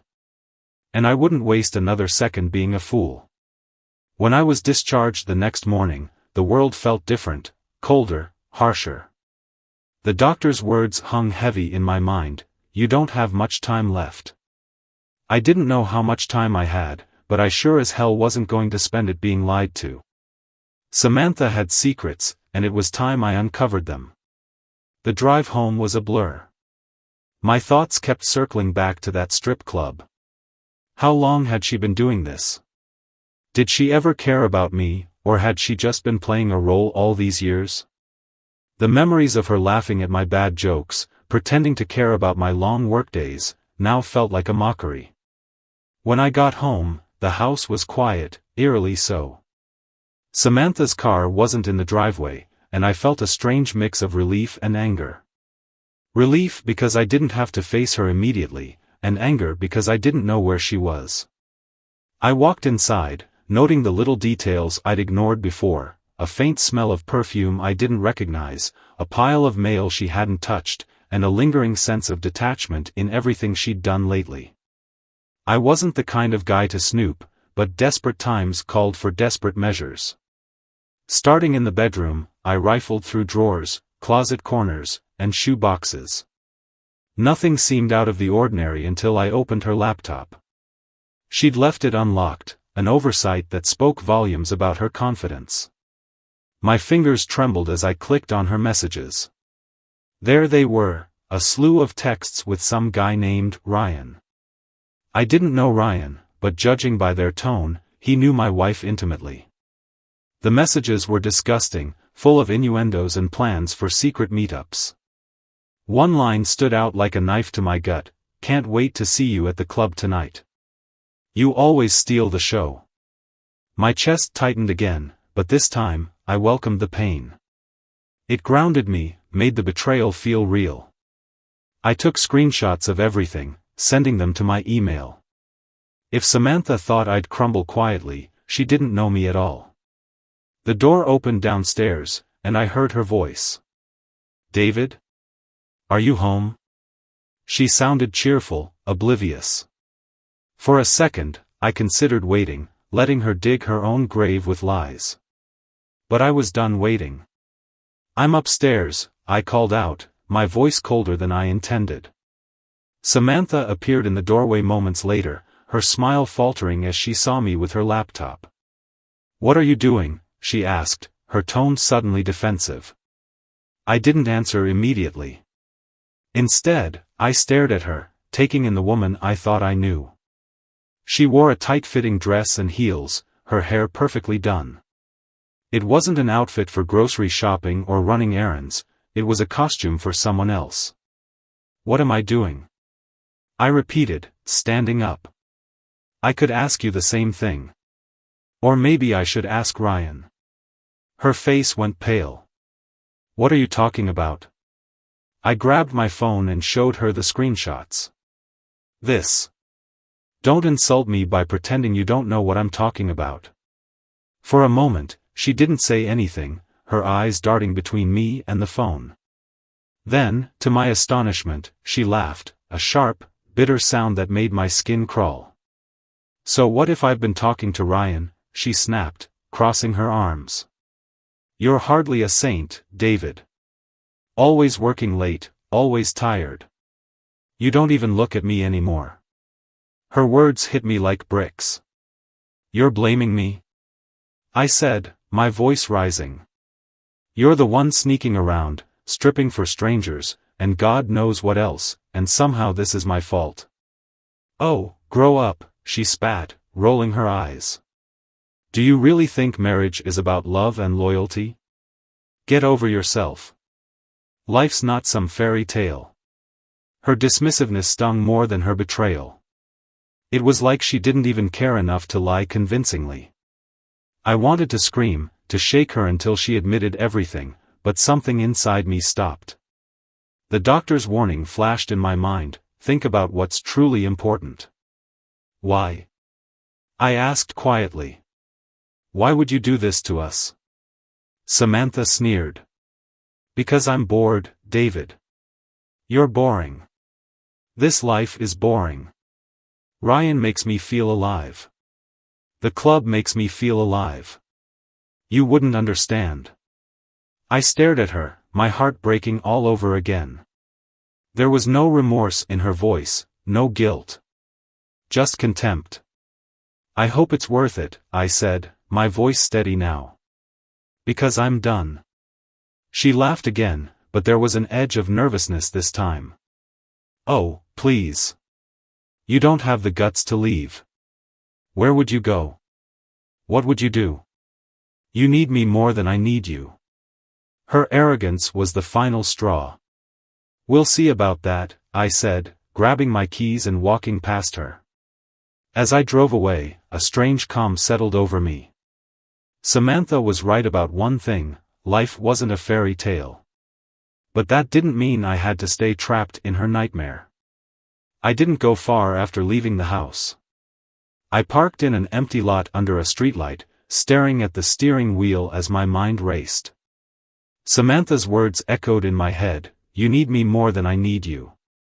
She said it with such confidence, like she'd already won, like I was nothing without her. The anger came in waves. One moment, I wanted to punch something. The next, I felt hollow, like a part of me had been surgically removed without anesthesia. This woman, my wife, the person I built a life with, wasn't the same person I thought I knew. I didn't know who she was anymore, but I was damn sure she wasn't the woman I wanted beside me when the clock ran out on my life. My phone buzzed in the cup holder, snapping me out of my thoughts. It was Samantha. I ignored the call, then watched as the screen lit up with her texts. David, come back. Let's talk about this like adults. Running away doesn't solve anything. Don't be stupid, David. We're married. You can't just leave. Each message was more manipulative than the last. She wasn't apologizing. She wasn't trying to fix anything. She was trying to control me, the way she always had without me even realizing it. The text stopped, and I leaned back in the seat, closing my eyes. I needed a plan. The first step was simple, lawyer up. The next morning, I met with a divorce attorney named Karen Benson. She was sharp, no nonsense, and exactly the kind of person I needed on my side. I handed over the screenshots of Samantha's messages and explained everything, the strip club, the affair, her complete lack of remorse. Karen nodded as she scribbled notes. Infidelity isn't just a personal betrayal, she said. It has legal consequences. With these messages and her work at the club, we have enough to file for divorce and potentially protect your assets. Her confidence gave me a sliver of hope. For the first time since this nightmare began, I felt like I had some control. File the papers, I said, my voice firm. Karen smiled. I'll get started immediately. When I got back to the house later that afternoon, Samantha was waiting for me. She was sitting on the couch, her arms crossed, her face a mask of irritation. Where the hell have you been? She demanded as soon as I walked in. None of your business, I said, brushing past her. Her eyes narrowed. Don't you dare pull the silent treatment, David. We're not kids. If you've got something to say, say it. I turned to face her, my fists clenching at my sides. Fine. I've been meeting with a lawyer. I'm filing for divorce. The color drained from her face for half a second before she recovered, plastering on a smug grin. You're bluffing. Try me, I said. Her smile wavered, but she kept up the act. Do you really think you'll get away with this? Divorce isn't cheap, David. And guess what? I'll make sure you lose everything. Her words stung, but they didn't scare me. You don't scare me, Samantha. Not anymore. For the first time, I saw something crack in her armor. Fear. It was fleeting, but it was there. She didn't expect me to fight back. You're pathetic, she hissed, standing up and getting in my face. You've always been pathetic. That's why you'll die alone. Her words cut deeper than I wanted to admit, but I didn't let her see it. I stepped back, keeping my voice calm. Maybe I will, but at least I'll have my dignity. Can you say the same? She flinched, her bravado slipping further. Screw you, David. I think you've screwed enough people already, I shot back before heading upstairs. In the days that followed, Samantha did everything she could to make my life hell. She maxed out our credit cards, threw out my belongings, and even tried to convince our mutual friends that I was the one who destroyed our marriage. But I didn't care. Every petty act, every venomous word only solidified my resolve. One evening, I found myself at the strip club again. Not to see Samantha, but to face the reality of what my life had become. As I nursed a beer, I noticed a familiar face on stage, Ryan. The man from her texts. He was cheering her on like a proud idiot, throwing money at her feet as if she was some prize he'd won. It hit me then, this wasn't just betrayal. This was who Samantha had chosen to be. And Ryan? He was welcome to her. One of the men at the bar leaned over, smirking. That your girl? Not anymore, I said, finishing my drink. I left the club feeling lighter than I had in weeks. Samantha could have her stage, her lies, her fake life. I was done carrying the weight of her deceit. When I got home that night, I packed a bag and left the house for good. The divorce papers were in motion, and I didn't need to stick around for the fireworks. Samantha could play her games, but I was done being her pawn. Walking away from that house, from Samantha and the life we'd built, or rather the illusion of it, felt like shedding a second skin. I checked into a motel on the outskirts of town, the kind of place with flickering neon signs and peeling wallpaper. It wasn't much, but for now, it was mine. I sat on the lumpy bed, my duffel bag slumped in the corner, and stared at the ceiling. The silence was almost oppressive, but I needed it. I needed space to think, to process. But thinking only opened the floodgates to memories, and each one was laced with bitterness. The way Samantha used to lean on my shoulder during late-night movies. The nights we'd laughed about nothing, or so I thought. Was any of it real? I didn't have the answer, but one thing was clear, the woman I thought I married no longer existed. Maybe she never had. By the second night, the motel's thin walls and my thoughts became too much. I decided to go for a drive, the open road always my solace in times of chaos. The hum of the engine was steady, a rhythm that drowned out the noise in my head. But no matter how far I drove, I couldn't outrun the question that gnawed at me, what comes next? I parked at an empty overlook, the city lights twinkling in the distance like tiny promises I wasn't ready to believe. My phone buzzed on the passenger seat, Samantha's name flashing on the screen. Ignore it, I told myself. But curiosity got the better of me. Hello? I answered, my voice colder than I intended. David, she started, her tone softer than it had been in weeks. Where are you? We need to talk. No, Samantha, I said firmly. You need to talk. I need to move on. There was a long pause, the kind that felt like a test of willpower. I know I hurt you, she said finally, her voice dripping with something that might have been guilt, or another one of her manipulations. But we can fix this. We've been through so much together. Don't throw it all away. I almost laughed. The sheer audacity of her to frame herself as the victim was astounding. Throw it all away? I repeated. You did that the second you stepped onto that stage, Samantha. The second you lied to me. You're just upset because I'm finally calling you out on it. Her tone shifted instantly, sharp and defensive. You don't understand what it's like, David. To feel trapped. To feel invisible in your own life. Maybe if you paid attention to me, I wouldn't have had to. Don't you dare, I interrupted, my voice rising. Don't you dare blame me for your choices. I worked my ass off for this family, for you, and you repay me by sneaking around and stripping for strangers? By sleeping with another man?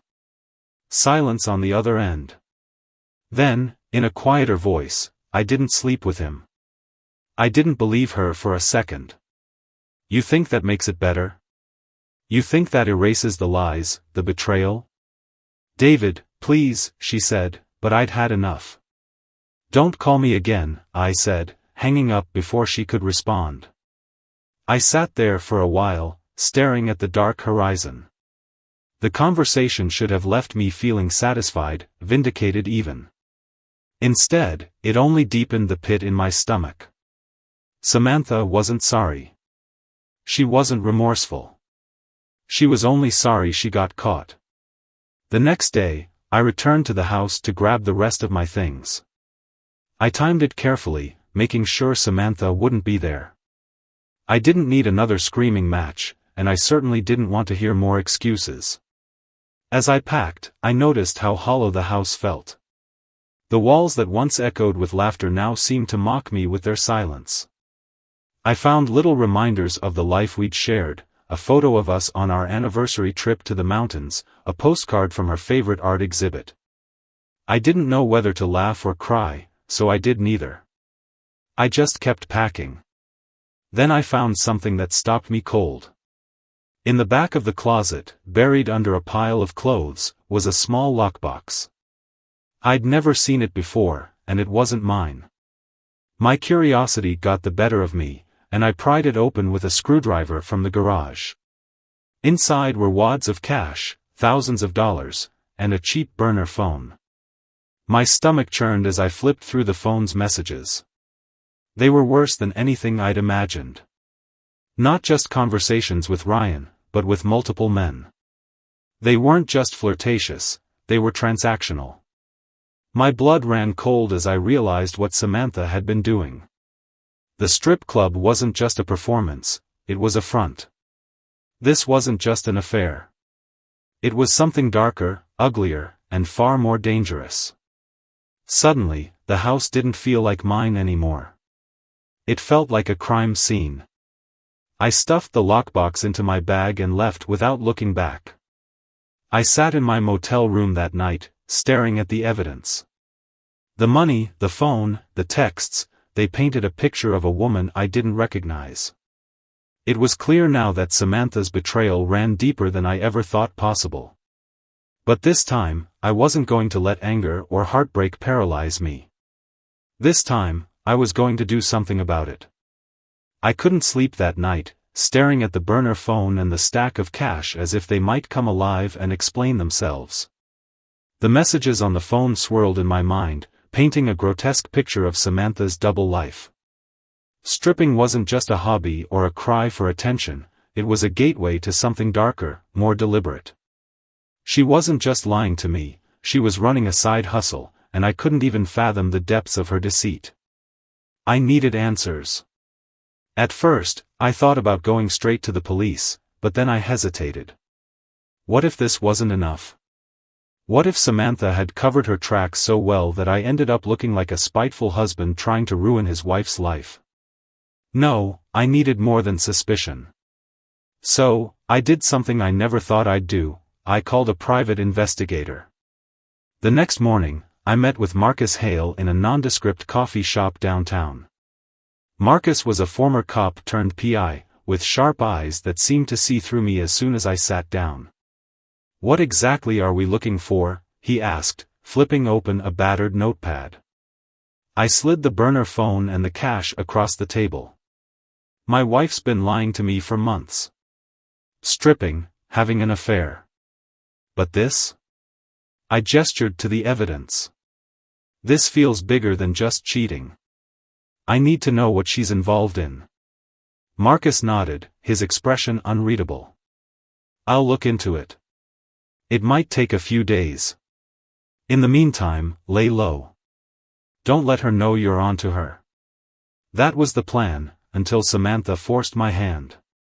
2 days later, I was at the motel when she showed up unannounced, pounding on the door like a woman possessed. David. Open up, she yelled. I froze.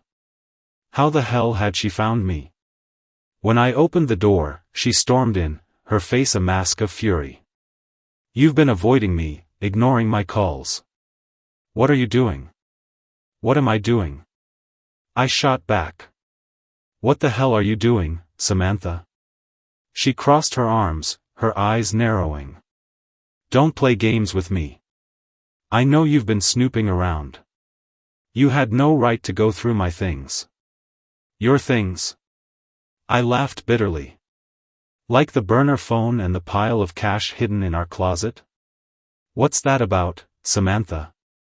More fun money for your side gigs? Her face paled, but she recovered quickly, rolling her eyes. Oh, give me a break, David. That money is none of your business.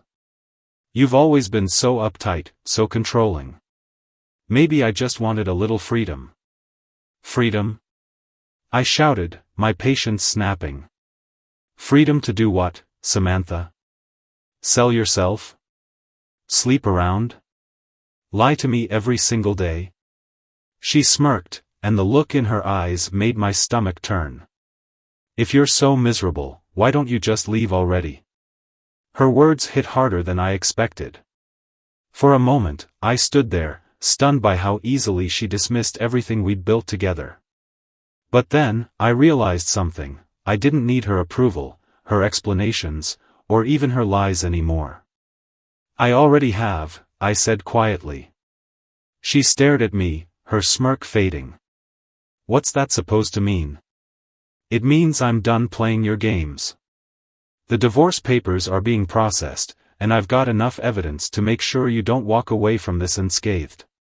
Her face twisted with rage. You think you're so smart, don't you? You think you can just walk away and leave me with nothing? That's exactly what I think, I said, stepping closer. You underestimated me, Samantha. That was your first mistake. Your second mistake was thinking I'd let you keep lying to my face.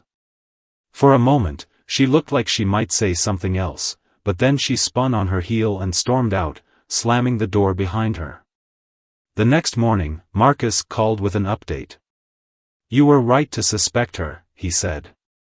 The club's more than a strip joint, it's a front for a high-end escort ring. Your wife's not just involved, she's one of their top earners.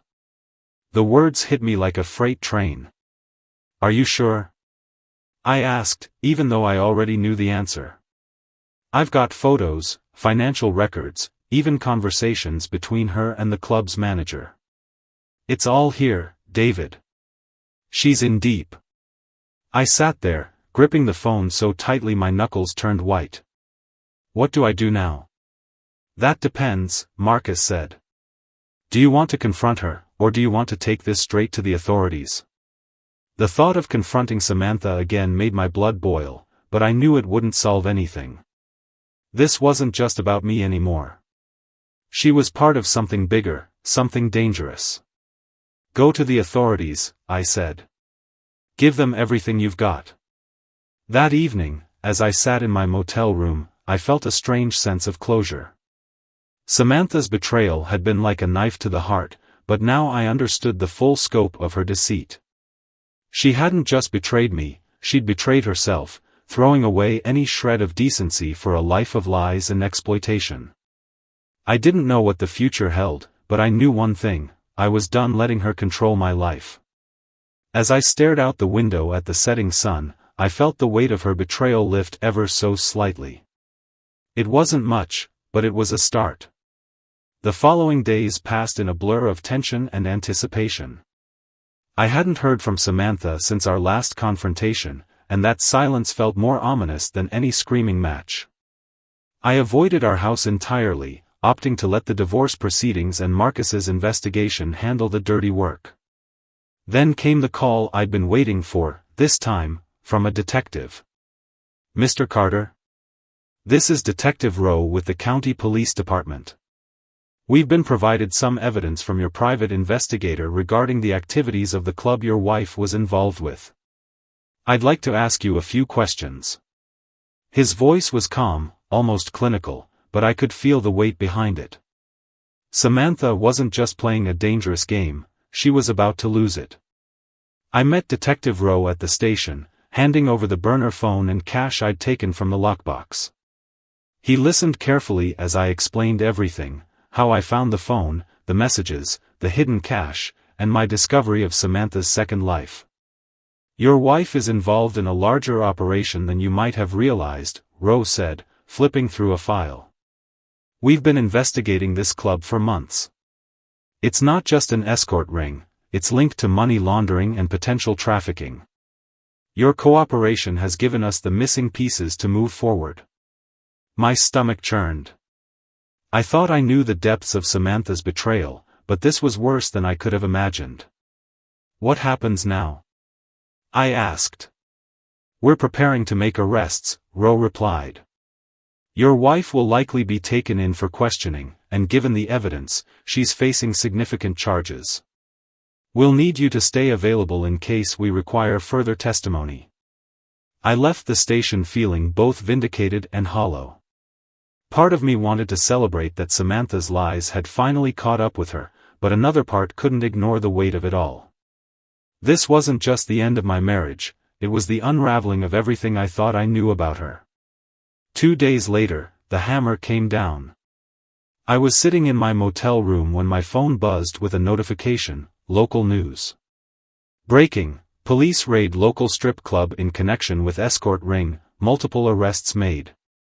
I clicked the link and there she was, Samantha, being escorted from the club in handcuffs, her face partially obscured by a jacket she'd thrown over her head. The accompanying article detailed the operation, naming Samantha as one of the key players. I stared at the screen, my emotions a tangled mess of satisfaction, sadness, and disbelief. This was the woman I'd once loved, the woman I'd promised to build a life with.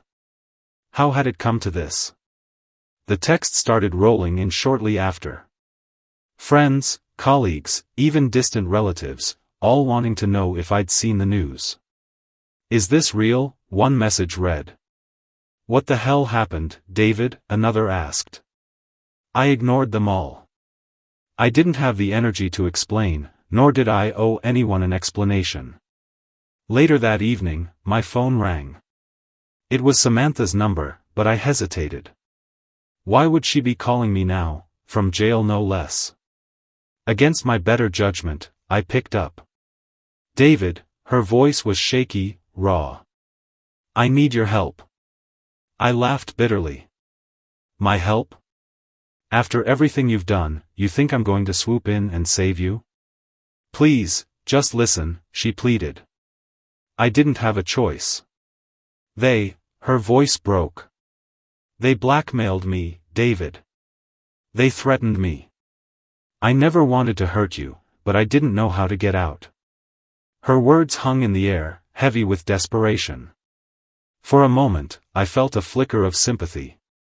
But then I remembered the months of lies, the smug look on her face during our confrontations, and the way she dismissed me like I was nothing. "I don't believe you," I said coldly. "David, please. You made your bed, Samantha. Now lie in it." I hung up, my hands trembling. The days that followed were surreal. The news coverage intensified, with Samantha's face plastered across every channel. She'd been released on bail, but her reputation, and her future, were in tatters. I thought I'd feel triumphant, but instead, I just felt exhausted. Watching her life implode didn't bring the satisfaction I'd imagined. One evening, as I sat on the edge of the motel bed, Karen Benson, my attorney, called with an update. "Samantha's legal troubles are going to work in your favor," she said. "She's not in any position to contest the divorce or make claims on your assets. Frankly, the court will likely side with you on everything. It was the first piece of good news I'd had in weeks. What happens to her now? I asked, more out of curiosity than concern. She'll face trial, and if convicted, she could be looking at serious jail time. But that's no longer your problem, David. Focus on moving forward. Her words stuck with me. Moving forward. It felt like such a simple concept, yet it seemed impossibly far away. A week later, I returned to the house one last time to finalize the sale. It was strange walking through those familiar rooms, now stripped of furniture and memories. As I stood in the empty living room, I thought about everything that had happened. The betrayal, the lies, the heartbreak, it had all brought me to this moment. And yet, I felt lighter. Samantha's choices no longer defined me. Her lies no longer controlled me. I locked the door and walked away, leaving the house, and my old life, behind for good. The house was gone. The divorce was finalized. And Samantha? She was buried in legal troubles so deep that even the most skilled lawyer wouldn't be able to dig her out. I should have felt victorious, yet all I felt was a numb kind of exhaustion. It's one thing to burn the bridges behind you, it's another to stand in the ashes, wondering where to go next. I took a few weeks off work, something I hadn't done in years. My boss was surprisingly understanding, though I could tell he was more relieved than supportive. Divorces made people uncomfortable, especially messy ones like mine. Take all the time you need, he'd said, probably hoping I'd return less of a disaster than I'd been these past few months. I spent those weeks driving aimlessly, following back roads and highways with no particular destination in mind. Sometimes I stayed in motels, other times I slept in my car under the stars. The solitude was both freeing and suffocating. One night, I found myself parked at the edge of a lake, the water so still it looked like glass. I leaned against the hood of my car, a beer in hand, and let the quiet wash over me. For the first time in what felt like forever, I allowed myself to feel everything. The anger. The sadness. The betrayal. And then, something unexpected, gratitude. Not for Samantha's actions, of course, nothing could justify what she'd done. But for the clarity it brought. The truth, as ugly as it was, had freed me from a life built on lies. I wasn't tied down anymore, wasn't shackled to someone who didn't value me. For the first time, I could choose my own path. The next morning, I started making calls. The first was to Marcus Hale, the private investigator who'd helped unravel Samantha's schemes. "Marcus, it's David," I said when he picked up. "I just wanted to thank you. Without your help, I don't know where I'd be right now." "Glad I could help," he replied, his tone professional but warm. "You've been through a lot, David. Take care of yourself." The second call was to Karen, my attorney. "Karen, I'm ready to put this chapter behind me," I said. "What's the next step?" She walked me through the final paperwork for the divorce settlement. Samantha hadn't contested a thing, probably because she knew she didn't stand a chance. The house was already on the market, and the proceeds would go straight to me. "Honestly, David, you're walking away from this in a better position than most," Karen said. "Use it as a fresh start." By the end of the month, I'd found a small apartment in a new city. It wasn't anything fancy, just a one-bedroom with a view of the skyline, but it was mine. No memories of Samantha, no ghosts of the past. I threw myself into setting up the new space, enjoying the simplicity of choosing furniture and decorations without anyone else's input. It was oddly therapeutic, a way of reclaiming control over my life. On my first night there, I cooked dinner for myself, something I hadn't done in years. I poured a glass of wine, turned on some music, and sat down to eat at my tiny kitchen table. It wasn't much, but it felt like a victory. Life didn't magically get easier after that, but it started to make sense again. I went back to work, focusing on projects that challenged and inspired me. I reconnected with old friends, people I'd lost touch with during my marriage. One of those friends was Mike, a college buddy I hadn't seen in years. We met for drinks at a local bar, catching up on everything from work to sports. "So, what's next for you?" Mike asked as we clinked glasses. "Honestly? I'm not sure," I admitted. "But for the first time, that doesn't scare me. I'm taking it one day at a time." He grinned. "That's the spirit. You deserve a win, man." The true turning point came a few months later, when I decided to volunteer at a local community center. They were running a mentorship program for at-risk teens, and something about it resonated with me. I met Marcus, a quiet 16-year-old who'd been through more in his short life than most adults could handle. His father had walked out, his mother was struggling with addiction, and he was teetering on the edge of dropping out of school. At first, Marcus barely spoke to me. But week by week, he started to open up, sharing bits and pieces of his life. I didn't push him, just listened, offering advice when he asked for it. One day, as we were working on a project together, he looked up at me and said, "Thanks for sticking around, Mr. Carter. Most people don't." His words hit me harder than I expected. In that moment, I realized something important. While Samantha's betrayal had shattered me, it hadn't defined me. I still had the capacity to make a difference, to build something meaningful. By the time Samantha's trial came around, I'd moved so far past her that it barely registered as more than a footnote in my life. She was convicted on multiple charges and sentenced to several years in prison. I didn't attend the trial, didn't need to see her face or hear her excuses. Marcus texted me updates, but I didn't ask for details. It was over. Looking back, I can't say I'm grateful for what happened, not in the way people like to romanticize pain. But I am grateful for what I learned, about myself, about resilience, and about the kind of life I want to build. If I could offer one piece of advice to anyone going through something similar, it's this: don't let someone else's lies define you.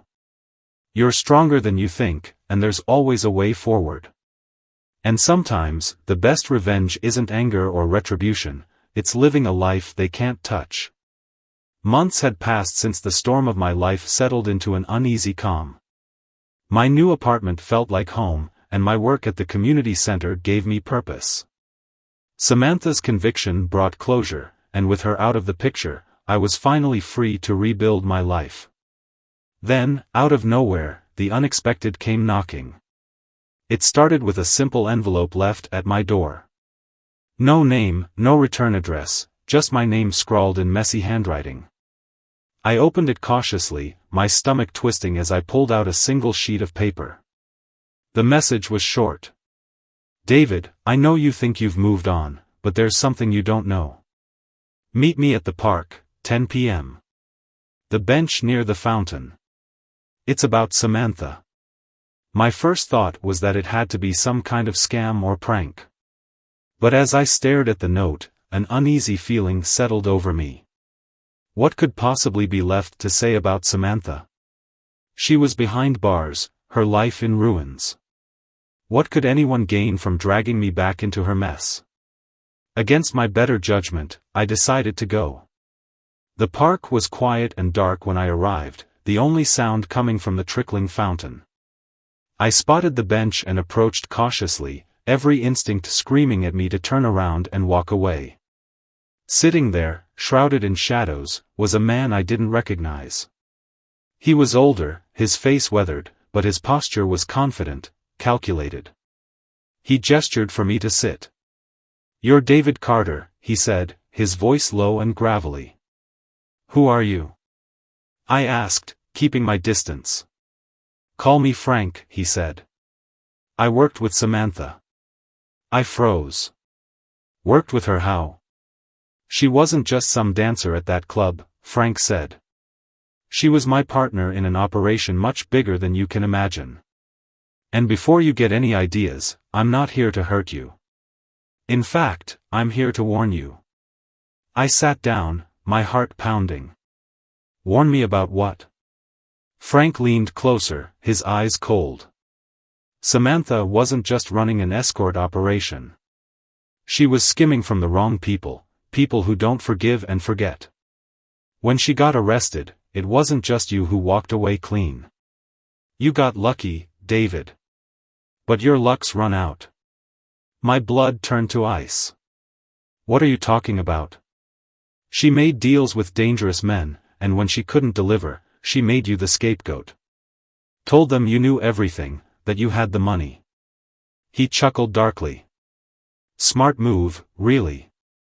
She knew you'd leave her, but she also knew they'd come after you instead of her. The world tilted around me. That's insane. I didn't know anything about her schemes. Why would she?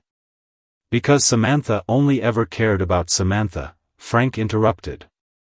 She was always 10 steps ahead, and she didn't care who she had to sacrifice to save herself. I wanted to argue, to deny it, but deep down, I knew it was true. This was exactly the kind of cruel, calculated move she'd make. So, what happens now? I asked, my voice barely above a whisper. Frank sighed. You have 2 choices. Run, change your name, start over somewhere far away. Or, you deal with them head on. I didn't sleep that night, my mind racing with possibilities. Was Frank telling the truth, or was this just another cruel twist in Samantha's endless game? Either way, I couldn't ignore the possibility that I was in real danger. The next day, I packed my things. I called Marcus, the private investigator, and told him everything.